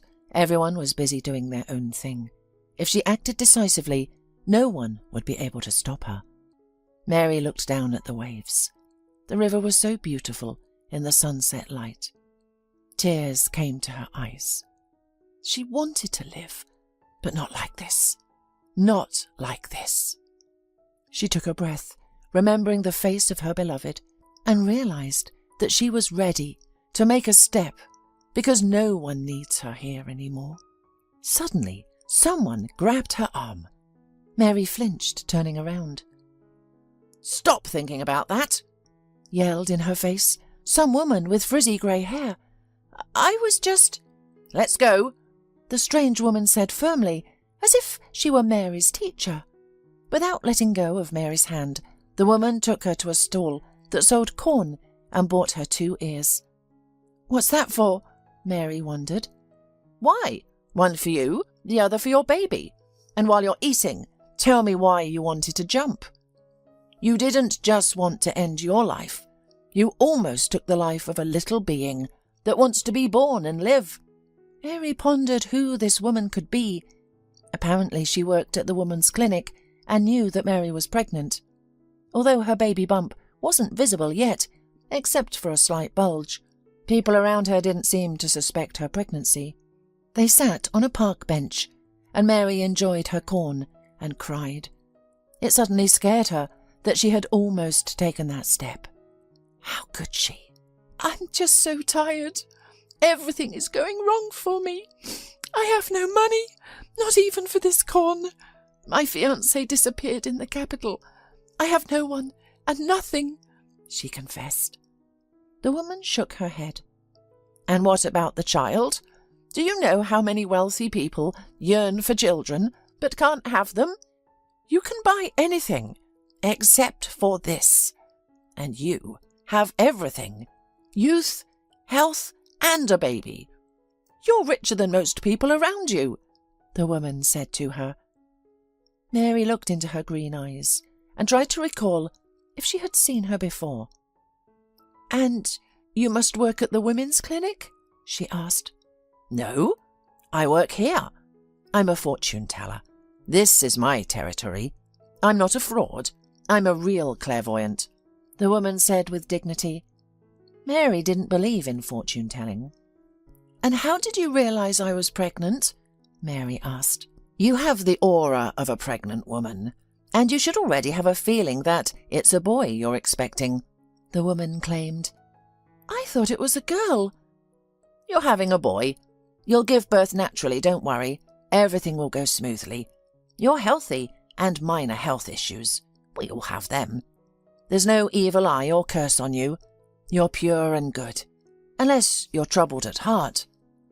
Mary pressed her lips together. "Don't waste your time on me. I don't have any money to pay. I don't even have anything to sell." "I don't accept anything from those in despair. God himself pushed me forward, and I saw you. I was on the edge, just like you. I just want to help. If you don't believe in fortune telling, that's fine. I'm also a human being. Here's my phone number. If you're going through a tough time or need anything, call me. I work nearby," the woman offered. Mary took the business card, which read, "Psychic Teresa." It sounded extremely implausible. "My name is Mary. Thank you for saving me. I won't do it again, really. I must be crazy. Just hormones. And I really wanted that corn." Mary smiled with gratitude. Teresa smiled back and held her hand. "I see many losses in your life. You lost your parents when you were a little child. You grew up in an orphanage, surrounded by many children. Childhood trauma has left its mark on your soul. But today was not the day for you to die. Tomorrow was the day our paths were meant to cross. The dark path beneath your feet is now behind you, and you've already stepped onto the bright path. Everything will be fine in your life from now on. I see a wedding and wealth coming very soon." Mary laughed. "I'm telling you, my fiancé is missing. Will he turn up?" she asked hopefully. The fortune-teller looked at the lines on her palm. "I see that he has vanished from your life. You are left alone. But the wedding will not be with him. It will be someone else. A red-haired man." Mary withdrew her hand. "That's enough, really. It's all nonsense. Don't be offended, but I am now like a widow. I've lost the love of my life. Would I marry another man? Would a wealthy red-haired man look at me, a beggar? Who would want a pregnant orphan? I know you mean well, but you're painting too rosy a picture. I don't believe it." Teresa shrugged. "It doesn't matter, honey. Just don't do anything else foolish. This baby wants to be born and will bring you happiness." "Did you see that in my palm too?" Mary asked. "No, I'm telling you this as a mum. I have 3 sons, and I am the happiest mum." After saying goodbye to Teresa, Mary left. Their conversation was, of course, stunning. As she was leaving, another woman, apparently a regular client, approached Teresa and asked her to read her fortune. Apparently, Teresa was known to many people here, and many believed in her words. However, to Mary, Teresa was just an ordinary, retired housewife who had overwatched Psychic Challenge and now did fortune-telling on the bridge on Thursdays. On her way home, Mary saw a crumpled bill flying across the road. It was $100 note. She looked around. There was no one around, so Mary decided to keep the money for herself. "Well, the white streak has begun," she smiled. Mary went to the store and bought some groceries. She got a good discount at the cash register because of a promotion. Luck was on her side again. Back home, Mary took a sedative. The thought that she had almost jumped off the bridge scared her. What was she thinking? Stupid. As she fell asleep in the evening, she thought that maybe it wasn't so bad. Yes, Roy was missed, and it was a huge loss, but there was nothing she could do. She could only keep on living. The next day, her boss raised her salary and told her that the probationary period was over. Mary turned out to be a responsible employee. Mary was happy with such a beautiful day. Everything was going great. The restaurant's cook found out that the dishwasher was expecting a child and began to bring her fruits and delicacies from time to time. Was Teresa really a clairvoyant? That same evening on her way home, Mary almost got hit by a car. The car suddenly turned out of the corner, and currently Mary twisted her leg so sharply that she fell right onto the road. The car was expensive and had time to slow down. A young man got out of the car. Mary was afraid he would start yelling at her. She couldn't stand being scolded since childhood. "How are you? I'm sorry, it all happened so fast," the man said, helping her up from the pavement. She looked up at him and smiled. "You're a redhead." The man laughed, helping the girl out of the way. There were already cars honking behind them, unhappy that they had to detour a huge white car across the oncoming lane. "Yes, but why did it make you laugh?" "Sorry, it's just nonsense." Mary tried to stand on her foot, but immediately shrieked in pain. "Get in. I'll give you a ride to the emergency room." "Thank you." Mary got into the car. The conversation flowed as if they had known each other all their lives. The man introduced himself. His name was Jason. He drove Mary to a private clinic and personally escorted her to a doctor he knew.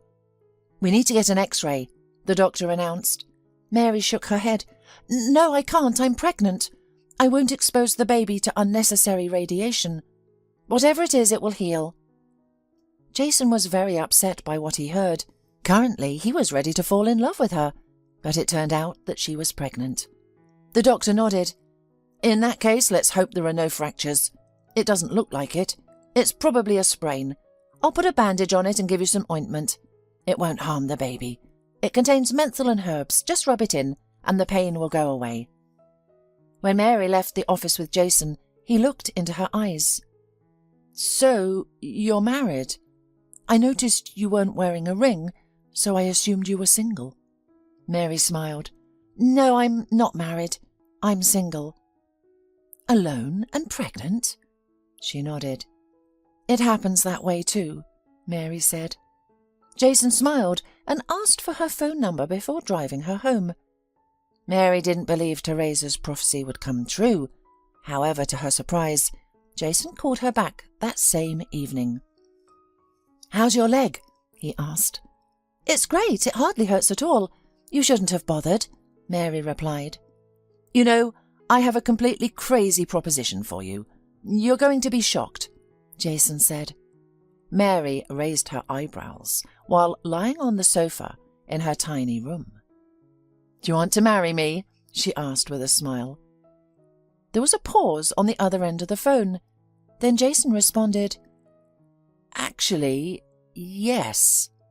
Mary burst into laughter. "I'll explain everything to you right now. The thing is, I come from a very wealthy family. I'm 24 and they're pressuring me to get married.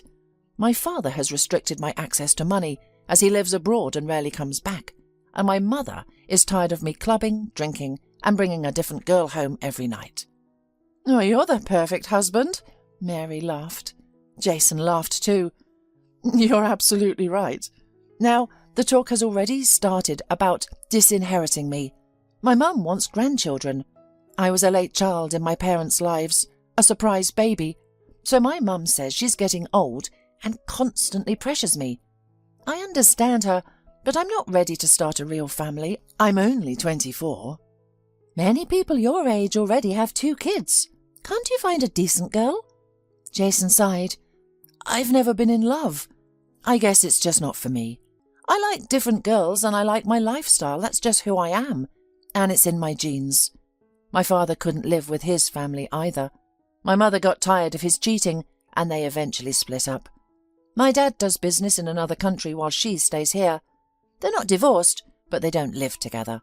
I'm not cut out for family life either." "What do you want from me, you naughty boy?"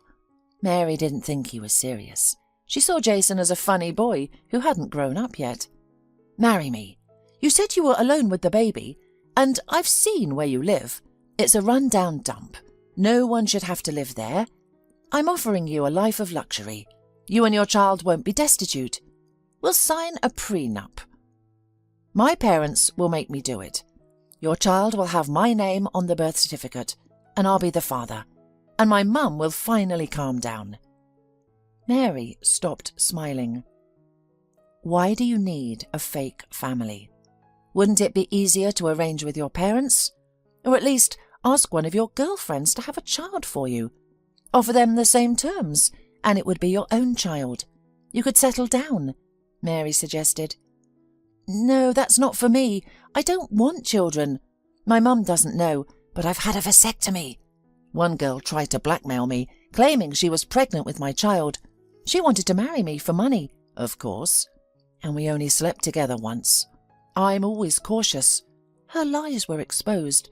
She wasn't pregnant at all, and I went to the clinic and had the operation. Now no one can take advantage of me like that, and I can continue to have fun like before. Mary, I understand that my proposal is unexpected."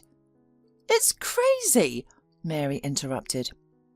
"Yes, you're right, but I've taken a liking to you.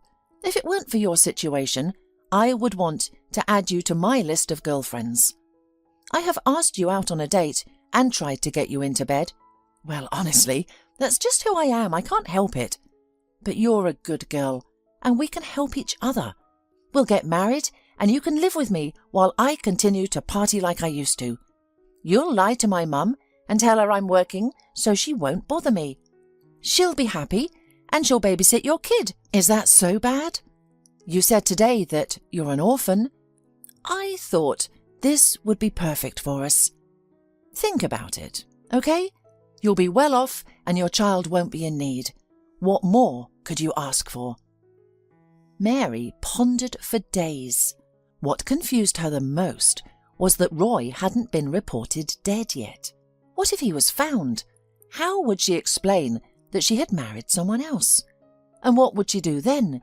Hope didn't want to die within her, and Mary decided to refuse. However, the next day, while washing dishes at the restaurant, Mary changed her mind. It was hard for her to be alone. She imagined how she would live when she gave birth. Who would she leave the baby with? How to work? What to live on? Mary understood from the very beginning that she would most likely have to seek help at one of these centres for mothers in difficult situations. And now Jason was offering her the option of not having to worry about food and a roof over her head. Why should she give it up? Yes, Roy was the love of her life, but Jason isn't dragging her into bed. He's only offering her a roof over her head. His elderly mother will have a grandson, and Mary's son will have a grandmother. He wouldn't have any other way. It's not just an option. It's the best thing that happened to her in a long time. Mary called Jason back and told him she was in. "Great! Don't worry, we'll only be husband and wife on paper. I promise not to hit on you. I'll be your business partner." "Jason, what if the father of my child comes back?" asked Mary. "I can't rule it out. He went missing in the capital, went to work and didn't come back.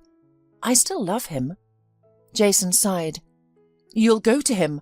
I'll play a story in front of my mum that the child was not mine. Well, there's also the possibility that I'll meet a girl I'll love. Then I'll break our pact myself. And I'll have to make up a cover story in front of my mum too. How much easier it would be if my parents accepted me for who I am. But after all, they're constantly pressuring, blackmailing, almost marrying me off to the daughter of a family friend." Mary smiled. "What's wrong with the daughter of a family friend?" she asked. "They're too religious. Goodbye alcohol and all my entertainment." So they decided that they would reserve the right to break off the relationship at the will of either party. It would be spelled out in their contract, which Jason's parents must not know about. And in the evening of the same day, Mary received a call from the police. Her heart sank. They found him, she thought. "Mary, good evening. I'm calling to inform you that Roy Isler has not been found and has not been declared missing today. If you need such a certificate, you can apply to our department tomorrow." Mary cried for a long time. All sorts of thoughts came into her head. What if it was her fault? Mary slapped her face and washed her face with ice water. "Enough hysterics," she said rudely to her reflection in the mirror. "You're doing this for Roy's baby." The meeting with Jason's parents went as usual. Mary was distressed, but in vain. Mrs. Pratt turned out to be exactly as she had imagined her. Authoritative, categorical, but well-mannered. She had a very short haircut, grey hair with swarthy skin. Incredibly beautiful for a woman in her 70s. She looked just fine for her age. Apparently she lived in beauty parlours. Jason inherited her beauty. The rest of his traits came from his father. Stubbornness, a desire to live the way he wanted to live, not the way he was told. Jason's father came all the way from abroad for this event. The day before, Jason had brought Mary to a boutique, where she was embarrassed to be. "Let's buy you something here. My parents should see that I've been taking care of you for a long time. That way, I can justify some of my expenses over the last few months," he said. Mary raised her eyebrows. "And what were those expenses really, if it's no secret?" she asked, trying to get to know her future spouse better. "What secrets? We're married in 5 minutes," he said, kissing the top of her head. "I've spent the money on my parties." Mary shook her head reproachfully. At that moment, Jason's friend Stella came up. She was a perfectly glamorous girl, beside whom Mary immediately felt like an unshod redneck. "This is my Mary. Please help her, as agreed." Jason winked at her. The pretty girl looked at Mary and smiled. "Jason's friend is my friend. Of course we'll make her a Supergirl from Vogue," Stella answered. Mary thought she would encounter arrogance, but Stella turned out to be very friendly. They got along quickly. Jason didn't tell his friend about the details of their deal, presenting her as an acquaintance who needed to be dressed up. Stella helped Mary pick out an entire wardrobe, and Mary had never bought so many clothes at once before. It was a great experience. When they were done, Jason drove up and picked up Mary and her things. They were ready to meet his parents. The legend was rehearsed. Mr. Pratt spoke privately to Mary. He said, "I hope you realize that you can't take advantage of our family's situation. We have lawyers, and the marriage contract will be drafted to protect us from any potential lawsuits." Mary had been expecting this conversation. Jason had warned her, but it was still uncomfortable. With anger she replied, "I grew up in an orphanage. I can survive any situation like a cockroach. I don't need your money. It's just that, for some reason, Jason is in love with me, and I'm in love with him too. If I leave him, I won't take anything from you." "Forgive me, it's just the way I am. I didn't know that you were from the orphanage," said Mr. Pratt. "I'll sign any piece of paper you want, but don't treat me like a con artist. If you keep looking at me like that, I'll pack my things and leave. I would do anything for Jason, but I won't tolerate humiliation, and I don't care about your wealth. Do you understand?" Mary felt herself getting hot and took a deep breath. Mr. Pratt apologized once more and returned with Mary to the dining room. Next, Jason's mother questioned Mary. "Don't you remember your parents at all? Who were they?" Mrs. Pratt asked. "Mum, stop it. This is why I've been avoiding you all this time. You and Dad don't even care about her situation. But what kind of people are you?" Jason took Mary's hand. She smiled and looked at him affectionately. "It's okay. Don't worry." Mary answered all of her future mother-in-law's questions, including the ones that followed. She also made it clear that she wouldn't tolerate humiliation or suspicion. That concluded the visit. Jason drove her home. "Pack your things. I'll pick you up tomorrow. According to our legend, we'll spend the night here together, and tomorrow you'll move in with me," he said. Mary nodded. "Okay, whatever you say. If your parents ask me, I'll say you were with me." He winked at her and left. Mary sank on the bed, feeling completely drained. Jason's parents were overjoyed to learn that he had a girlfriend who was expecting a child. In their society, it was shameful to get married because of a baby, so Mrs. Pratt didn't want to organize a lavish wedding because of Mary's pregnancy. The next morning, Jason picked up the bride, carried all her bags, and loaded them into the car. "In one of the bags I saw pictures. Is that your Roy?" he asked. "Yes, that's him. The last pictures are of him." "Try not to show them to my mum. She'll have questions. You don't want to get caught in lies. We've already made up enough of them." "Yeah, okay." "And my advice to you is to digitize them and save them in the cloud. That way they'll never get lost. Paper copies can easily get lost." The wedding was modest, with only a few family friends in attendance. Mary got to know everyone, but she didn't appreciate their judgmental glances. People whispered and stared, making Mary feel improper. "Relax. These jackals will go home soon," Jason reassured her. Mrs. Pratt insisted that Mary wear a dress, even though it was a soft pink colour that Mary didn't like, but she understood her role and kept silent. Now, Mary no longer had to wash dishes at the restaurant, and her pregnancy was being monitored at the best clinic in town. She had many scheduled tests, and she was growing tired of dealing with all this attention. Life in the new house was much more comfortable than in the tiny room. Mary had a spacious bedroom. It felt like having an apartment within the house, with a large bedroom, a study, a walk-in closet, a bathroom, a toilet, and a loggia. The view from the huge windows was absolutely gorgeous. After the wedding, Jason took Mary to the sea for a week. During their stay, Jason entertained other women in the adjacent room. Mary could hear them at night, but she didn't complain. It was her first time at the sea, and she was flying first class and staying in a luxury hotel. Mary quickly adapted to her role as the ideal wife. Despite Mrs. Pratt's willfulness, Mary tried her best to please her, and they lived peacefully without quarrels. However, Mary always felt her neglect and disappointment. Of course, not the kind of daughter-in-law she had dreamed of. However, when it came to Jason's son, Mary's eyes would light up. She eagerly anticipated the arrival of her grandson. Mary felt guilty about the deception, but she knew that if Jason hadn't gone along with it, Mrs. Pratt would never experience holding the baby in her arms and calling him her beloved grandson. Jason showed little interest in her pregnancy. He was hardly ever at home. Mary was lying about his attentiveness, how he called her and showed concern for the baby's health. Closer to the birth, they had a heated argument about the baby's name. "I want to participate in the choice," said Mrs. Pratt. Jason argued with her. He realized that he had no right to interfere with it. "I promised Mary that she would choose the name herself. I will give him my surname. Can't she at least choose the name?" Jason said. Mary smiled, gently stroking her large belly. "Mrs. Pratt, what name did you have in mind?" she asked, curious to know what pretentious name her mother-in-law would suggest for her grandson. "I wanted to suggest the name Roy. I've always liked it.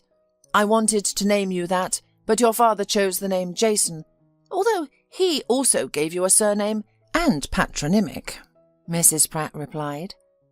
Mary looked at Jason, and tears welled up in her eyes. She hadn't expected to hear that. "What's wrong? No, don't be upset. I just wanted to provide a suggestion," her mother-in-law said, realizing that she had spoken too harshly and offended Mary. No, it's just hormones. I'm sorry. I really liked the name. I didn't even think about it, Mrs. Pratt. I want my son to be named Roy." Mary smiled, taking her mother-in-law's hands. "Our son," Jason corrected her. Mary nodded. She misspoke, but her mother-in-law let it slide. She was ecstatic that her daughter-in-law had accepted her suggestion. For the next week, she didn't even cast contemptuous glances at Mary. Jason was indifferent to what the child would be named. Mary increasingly realized that he had never truly grown up. Despite being 24 years old, he behaved like a teenager, good, kind and cunning, but he always treated Mary kindly and provided for her. The birth took place in the best hospital. Mary was exhausted as labour lasted 20 hours and painkillers provided little relief. But when she held little Roy in her arms, all her suffering was forgotten. Jason, as a good father and husband should, patiently waited in the corridor. In the evening, the doctor allowed him to hold the baby in his arms. "Wow, he's so tiny," Jason smiled. "Maybe I should have done this surgery for nothing. Having kids isn't so bad." "You can have it all back, and you can have kids, can't you?" she asked. Mary sincerely wished Jason happiness. They had become good friends during this time. Mary knew that she could rely on him. They stood by each other, protecting their little lies and playing their respective roles. "No, I'm not that amazed yet," he laughed softly. "But I congratulate you, Mary. May this baby always be the happiest." Jason carefully kissed the baby on the forehead and returned him to his mother. In fact, since then, he rarely took him in his arms. But Mrs. Pratt never left Mary and the baby. They cooed over him together. Her mother-in-law sometimes took him out all night, allowing Mary to sleep. After a few months, she realized she could trust her with the baby, although she was confused by her total attachment to him. Mrs. Pratt thought only of him, talked only of him. Mary worried that she would go mad if the truth were revealed. And when her son was 6 months old, the worst happened. No one was ready for it. Mrs. Pratt was in a wonderful mood that day. She was holding her beloved grandson in her arms when the phone rang. Mary was there, sitting in a chair. "Mary, take Roy," said Mrs. Pratt, after hanging on. "Something's happened?" Mary asked. "Yes." Jason crashed in an accident. He's dead. We have to go to identify the body, she said, as if it was something insignificant. Mary took the baby and sank into the chair. Tears sprang from her eyes. Mrs. Pratt didn't cry then, nor did she cry at the lineup. She simply did what was necessary. But she stopped smiling. For good. Jason was hit by a car at a crosswalk. He had parked his car and was crossing the road, holding a bouquet of flowers for his girlfriend. Another person, rushing to deliver post, hit Jason, and he died at the scene before the ambulance arrived. The accident was attributed to Jason wearing headphones. The driver was prosecuted, and there were court proceedings, but Mrs. Pratt and her husband did not attend. Mary's mother-in-law chose the coffin with frightening equanimity and arranged the farewell ceremony. She held it as if she did not realize what had happened. It wasn't until they reached the cemetery that she burst into tears. She cried for a long time, cried for nights. Mary was by her side and tried to support her. Jason's father left immediately after the funeral. Mary asked him to stay with his wife, but he said he couldn't stay there. After the funeral, Mrs. Pratt did not leave her room for several days, until she accidentally ran into Mary in the kitchen. Mary had come there with her son in her arms. "May I?" Mrs. Pratt asked, aged a dozen years at once. Mary nodded and gave the child into her arms. Mary realized that she needed a distraction because she considered Roy to be Jason's son, his continuation. One day she went into her mother-in-law's room and didn't find her there. The child was also missing. Mary began to panic. She started calling, but Mrs. Pratt's cell phone lay at home on her bed. Mary threw on a sweater and ran out into the yard. She made her way around and was about to call the police when she ran into her mother-in-law at the door. "God, where have you been? I was so worried." Mary snatched the baby out of her mother-in-law's arms. The woman raised her eyebrows. "I just went to the store with Roy, decided to treat him, bought him a toy. What's the panic?" Mary took the child and went into the house.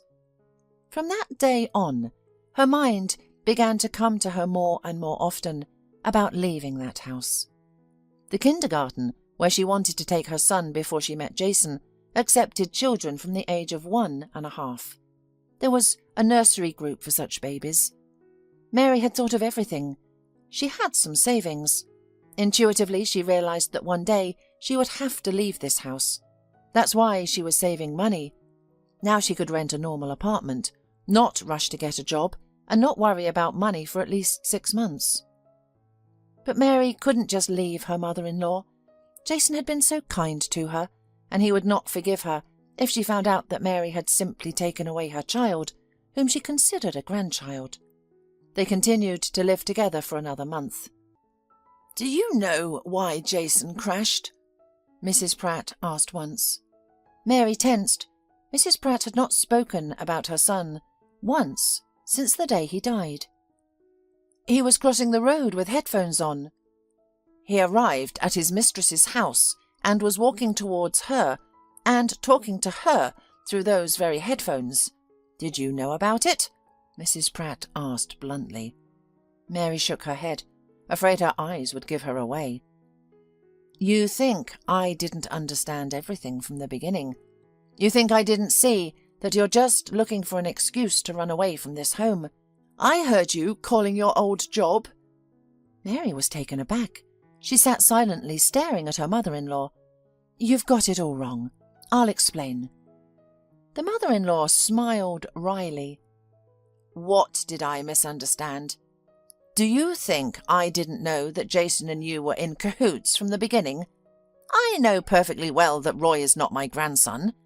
I don't know where my son found you and why you've started this play."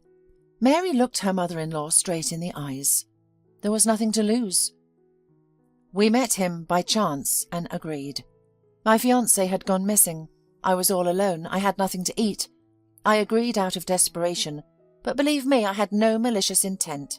Mary sighed, relieved to have revealed everything. Mrs. Pratt looked at her with disdain. That's the way it's always been. Jason always dragged drab cats from the garbage dump, dogs, and dragged you in the end. He had a good heart. I did a DNA test. I wanted to put you to shame a long time ago, but I realized that Jason wasn't stupid, which meant he knew the baby wasn't his. Then he has gone. And now all I have left is Roy. And I don't care that he's not my blood. I'm attached to the boy, and I won't let you leave with him. Mary was confused. Okay, we'll stay. As long as you don't want us to leave, I'll stay with you. I understand everything, and I won't leave you, she said. You don't understand me. You can go on your way. The child will stay with me. Since all my friends know that I have a grandchild, I won't let you drag our name in the mud, and I won't let you dishonour my son's name. You will never prove to anyone that the baby is not Jason's, do you understand? And if you do, I'll say you're a drug addict. I'll charge you with fraud, and I'll take the baby away from you in court. As you realise, I have enough connections and money to do that. Mary went cold inside. What are you talking about? Are you stupid? I'm saying you can stay home, but now only as a nanny for Roy. He's my son, yelled Mary. He's my grandson, and if you try to run away, you'll never see him again. The mother-in-law got up and left. Mary clutched Roy to her. This woman has enough resources to pull off what she's up to. Mary was in shock. The mere thought of being separated from her son made her unbearably terrified. Roy was her world. She lived only for him. He looked at her every day with his father's eyes and reminded her of his love. Mary suddenly remembered how she had met that fortune-teller on the bridge, how she had saved her, gave her her card. Mary looked for it for a long time, digging through everything in the room, but found it. When her mother-in-law took Roy for a swim, Mary dialed her number. Hello, Teresa. You probably don't remember me. My name is Mary. She told the fortune-teller the whole story, and she promised to help. The very next morning, Teresa entered their house in her maid's uniform. Mrs. Pratt called assistants from the agency almost every day to fulfill her whims. This time, by some miracle, Teresa arrived. She walked past Mary with a wink. When all the chores were done by Teresa's caring hands and Mrs. Pratt was asleep in her room, Mary quietly entered the kitchen. "What are you hiding? Come in," smiled Teresa. "What about Mrs. Pratt?" "She's asleep. I slipped her some sleeping pills. She'll sleep for another 5 hours at least. Pack quietly and come with me." Mary did not expect to be able to fly out of her golden cage the very next day. She didn't hesitate. She packed only the essentials, leaving almost everything she had bought with Jason's money. Teresa called a car. A white van without license plates pulled up at the house. Teresa, Mary and the baby got into it. They left in broad daylight, taking only 2 bags of things. The fortune-teller brought them back to her place. Mary was tired, sweating. The apartment was small but cosy. There were 3 spare rooms. "You know, I lied to you then about the white streak. I noticed that another death and deceit awaited you, but I told you about the wedding so that you would not be discouraged. I was afraid for you," Teresa recalled. "Yes, you saved me, and it turned out just like you said. You know, Teresa, I don't believe in fortune-telling, but I believe in you. This is the 2nd time you've saved me," said Mary. It was hot in the room, so she took off her sweater, revealing an ugly old scar on her bare shoulder. It was small but noticeable. "Where did that come from?" Teresa asked, freezing in place, startled. "I've had it since birth." Mary waved her hand.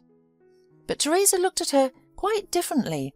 She sat Mary down at the table and told her that, in addition to her 3 sons, who had now travelled the world, she had a daughter. The daughter had been stolen from her a long time ago and had been traumatized at birth. Her shoulder was damaged, leaving a scar.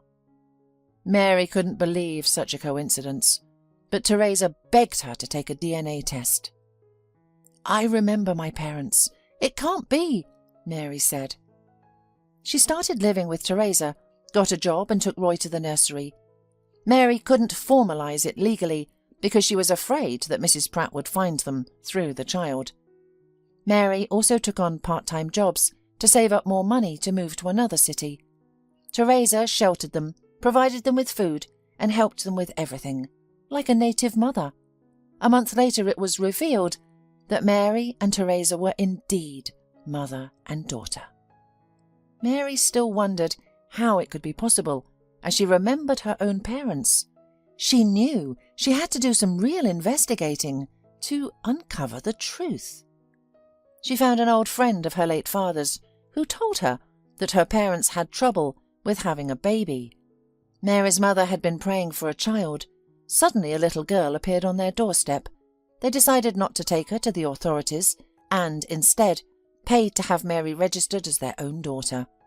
In those days, documentation was confusing.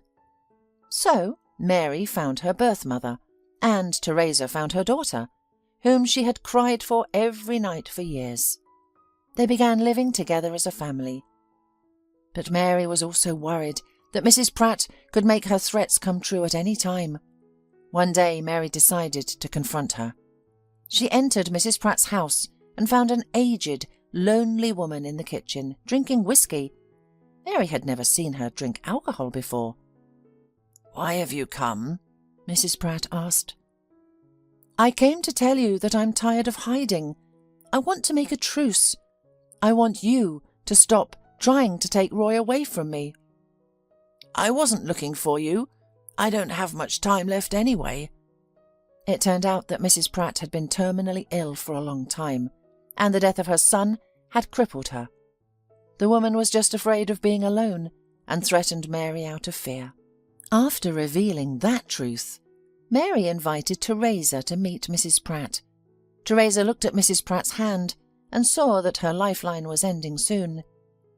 "You will live for a long time. Don't be afraid.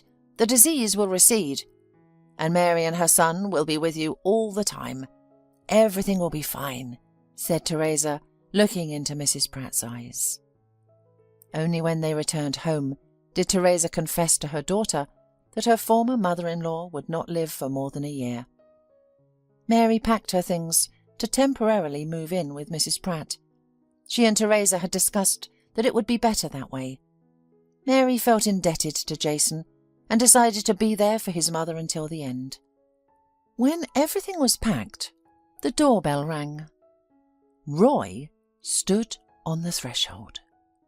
Mary was overwhelmed with astonishment when she saw her beloved. She cried and hugged him tightly. Later they had a serious conversation, and Mary confessed that she had married another man out of desperate hunger. She told him about Jason and her dying mother-in-law. She told him about Teresa, who turned out to be her own mother, and her 3 brothers, whom she had turned out to have. Roy was upset that his son didn't have his surname. Mary tried to explain the situation and why she couldn't change the documents immediately. "Please understand, Mrs. Pratt is in her last months. She wants to believe that this is her grandson. She lost her son. We'll change everything once she's gone. If you'd like to, of course." In his turn, Roy told her that he was robbed and in a coma for 6 months. After recovering his memory and undergoing treatment, he turned to the police, and it was only now that they were able to find Mary. He had his own incredible story, where he found friends and was helped by complete strangers. His journey to the woman he loved was long, and now, holding her in his arms, he couldn't believe that Mary would just pack her things and go to live in another place without him. "But Jason and I had nothing, and I can't leave a dying woman alone." "Can you leave me? After everything?"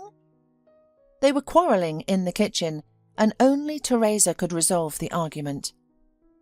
"Calm down. You don't know what Mary has been through.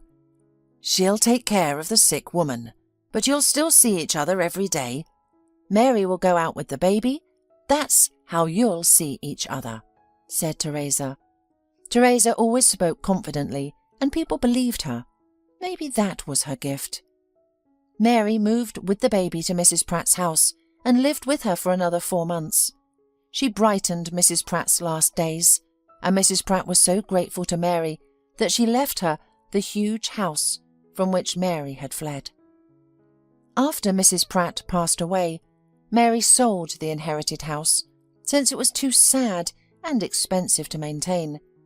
They bought a smaller house, and soon its new owners moved in. A fortune teller from the quay, Teresa, Roy, and the little boy. Teresa's sons, Mary's siblings, often visited them. Roy and Mary are happy and planning to have a second child. Teresa says they will have more babies.